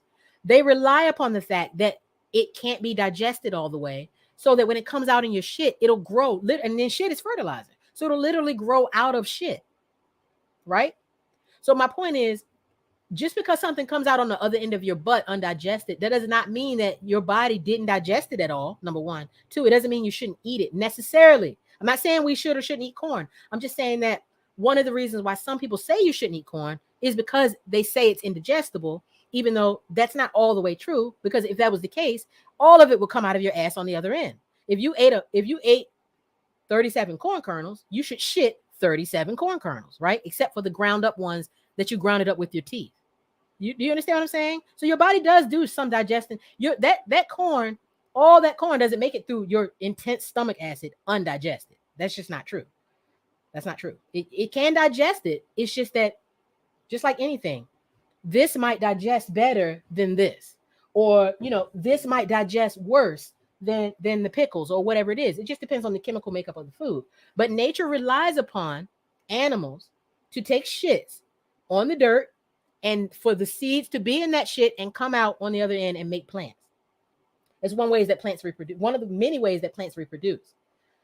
Sticker brows and stuff. There's different ways that plants spread their seed. Daffodils, dandelions and shit. Dandelions. When you blow that dandelion, that's the seed just going all in the air. So this is a plant that reproduces by being airborne. The helicopter seed reproduces by spreading its seed as far as it can using the helicopter leaf, right? So that's all I'm saying. Octavia, I've missed you. How you doing, Octavia? How you doing, Mama? Yes. I want you to take that mask off. I'm trying to see up under there. Kakashi Sensei. I'm trying to see up under there, Kakashi. But no, see, yeah, that's what I'm saying. See, that's another thing. Take what I'm saying with a grain of salt, because we're talking about if we were in nature, if the shit was growing wild and natural like the Native Americans, real corn ain't bad for you. The corn that be black and purple and all that shit, ain't nothing wrong with that. You can eat that. But do you want to eat it in your cereal and then eat it in your oil and then eat it in the popcorn and eat it in the ice cream and eat it? No, you can't do that. And it is GMO. But I already went into all of that. I talked about corn heavy, Shazam X, before you came up here. I was telling people they should watch Food Inc. Food Inc. is about corn and how shitty it is and how you shouldn't eat it. But it's because of humans that corn is like that. Corn ain't nothing wrong with corn. It's natural. It's normal. But you can't get a lot of nutrients out of it. It's a sweet thing, and it makes a sweet thing, and that's the reason why humans are so obsessed with the shit. But corn, for real, yeah, it's all right. It's okay. But yeah, it's GMO like a motherfucker. But then that goes for a lot of stuff. No, you good. You trying out. Don't say you're bad for trying to teach. Don't say you're bad. It's just that we talk about the facts. You know what I'm saying? So I don't want, because most of this stuff is holistic. If you do it in a holistic context, you're good. This had some ingredients that I wasn't really in agreement with. Am I never going to eat it? No, I'm just going to not eat that much of it. you know, and I'm gonna have me some water and some vegetables and shit with it. You know what I mean? That's all. I'm not gonna use it as my thing that I'm considering because it's not bad. That don't mean it's healthy either. Just because something don't hurt you don't mean it help you. Right. So a lot of this stuff is like that. It may not hurt you that bad, but it ain't helping you neither. So if I was gonna eat something that was bad for me, then I'm gonna try to eat something that helps me behind that or around that better. You know what I mean? But no, don't say you're bad. Don't say you're bad. You know what I mean? Everybody won't hear the whole time. You didn't know, you know what I mean? Or whatever. But yeah, no, corn ain't shit. It's to be avoided. It's to be avoided. Most of it is GMO, but not all of it. Not all of it is GMO. Not all of it is bad. And just like anything, you just don't have to eat that much of it. You know what I mean? It's just that we Americans, we eat way too much corn. They have too much corn. They made Roundup ready corn. The insects don't want it. So now they got too much of it. So they're just stuffing it in food. They're finding if they could just paint everything with corn, they would. They would paint it, right? But anyway, let's see what Bukimi got to say right here.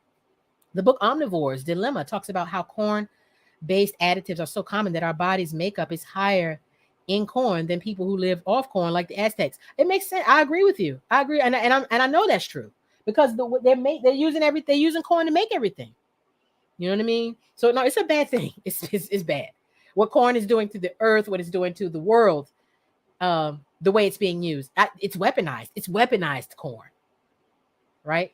Okay. So I'm surrounded by food and stuff. I'm not going to put all this stuff back in the refrigerator. Thank you for saying that. So that was going to be the final thing that I was going to look up. I was going to look up Monsanto. She said Monsanto can blow me. But my screen keeps going in and out over here. It's the screen that I'm using to share from. So I don't really feel like jostling with this anymore.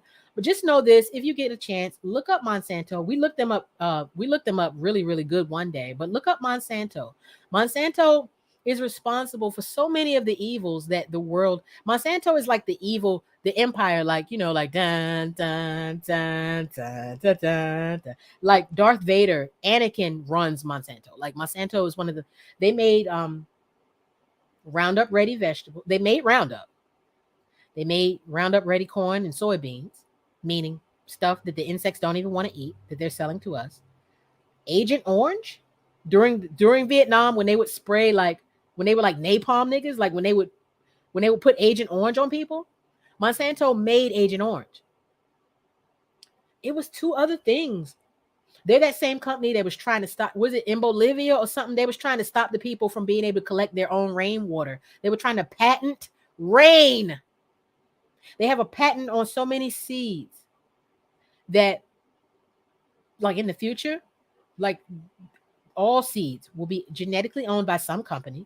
They know this. So they're trying to own every patent of every seed. They want to own life, making it so, if you guys have ever seen Total Recall, which you probably have if you're following me, that's what the dude was trying to do on Mars. Cohagen, he was trying to make it so you had to buy air from him. You wanted air, you got to buy it from me. You know? So that's what I mean with these corporations. You can't trust them. If they could make it so everything you needed to live, the very essence, your thoughts and your blood and everything, if they could just own all of it, they would. If they could control all of it, they would. You know, if it meant making more money. You know what I mean? Let me see. Deeper Whole G. That's a great routine. I do all except iodine because I do CMOS daily. I would just consider cutting some things back to a few times a week. Too much of a good thing can be a bad thing. Come on, Too Goody. That's right. That's right. My uncle went to Vietnam and developed a variant of ALS, likely due to Agent Orange. He died in 1994. Oh my God. Yeah, that Agent Orange drove people crazy, had them killing each other, had them seeing shit, just gave them horrible nerve problems, nerve disorders, deep depressions, night terrors, all kind of everything you can imagine. People's skin falling off, all kind of shit. Agent Orange, right?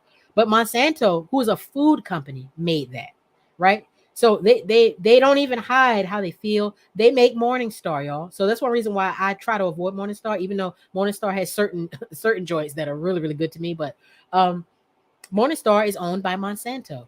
And Morningstar, that's another name for Lucifer. But it's also another name for Jesus. So it is what it is. All right.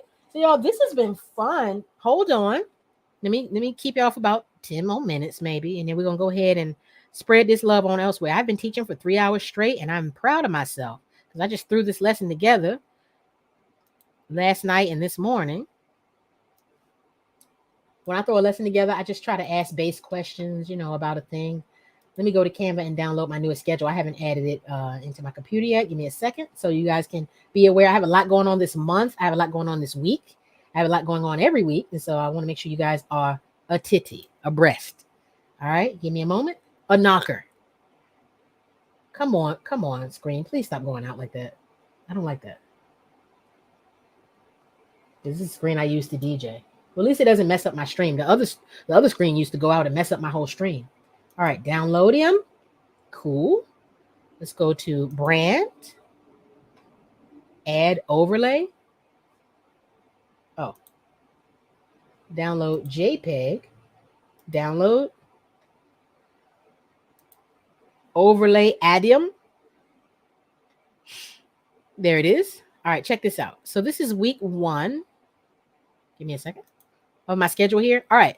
So this is my schedule. I make these up every month to help keep everyone abreast of what I have going on. So week 1. So last night we did our first I did my first Music Asylum Mondays where there was another female other than me. That was nice. And I celebrated my happy 3K celebration.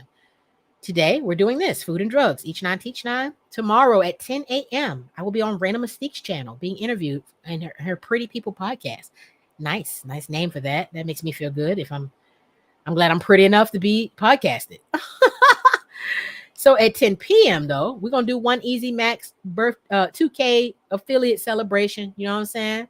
It's 2K celebration at 10 p.m., and it's doubling as Hump Day House. So Hump Day House / One Easy Mac 2K celebration. All right, at 10 p.m. tomorrow.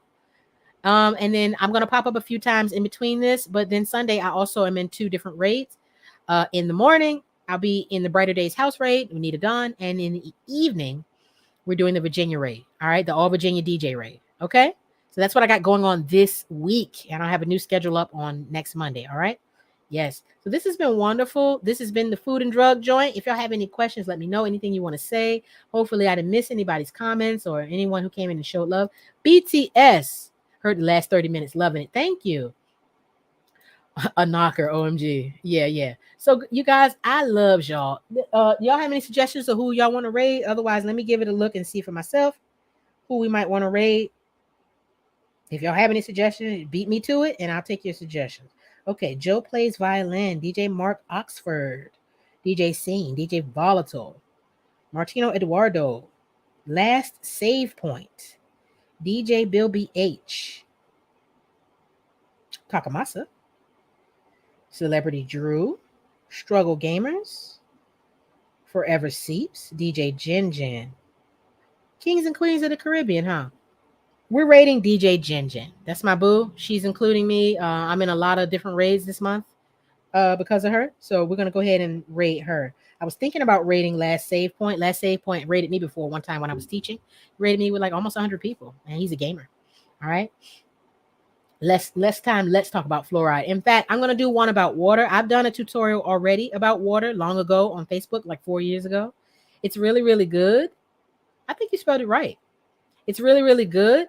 The tutorial that I did about water, but that wasn't on Twitch. So I didn't have the same kind of audience and stuff like that, but it still, we'll talk about fluoride when we talk about water. There's a lot that can be said about water, right? So we love it.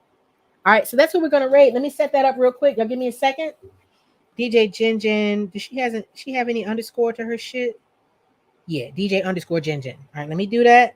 I'm going to dap you guys in the hands. Huh?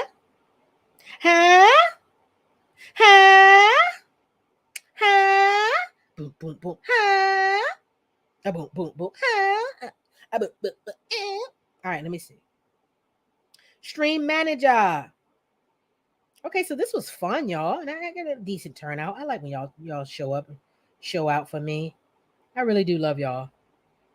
I don't really think y'all understand how much streaming means to us. To us streamers, especially those of us that really like doing it. You know, some people are doing it to reach a goal, but I mean, I have a goal, but I'm doing it because I just love y'all. Okay, cool. DJ Frank, I don't know if I ever spoke. How you doing? I saw that you were looking earlier, but I was reading or something. How you doing, fam? Y'all follow each other here. Y'all know who the DJs is in here. We all fam. Okay, so DJ Jin Jin Ho. All right, let me know. Did the raid start, you guys? I can't tell from this screen. Was the raid initiated? If that's the case, go ahead and dap me up real quick before we get over here to the raid. Thank you guys so much. I love y'all.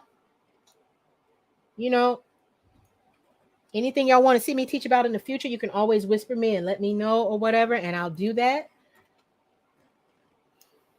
All right, here we go. Dap my hands. Fisticuffs. Let's engage in fisticuffs. Psh. Come on, my niggas. Bang. That's right, the N-word. I love y'all. I said that shit with love. Bang. Come on. What? Non-ringed hand, too. Sneak hand. Bang. To the chin. Let's go. Bop bop. All right. I love y'all so much. I'll see you on the other side of Jin Jin's joint. And then otherwise, I'll see y'all probably later on around Twitch and see y'all in the morning. 10 a.m. Random Mystique, okay? Thank you. Peace.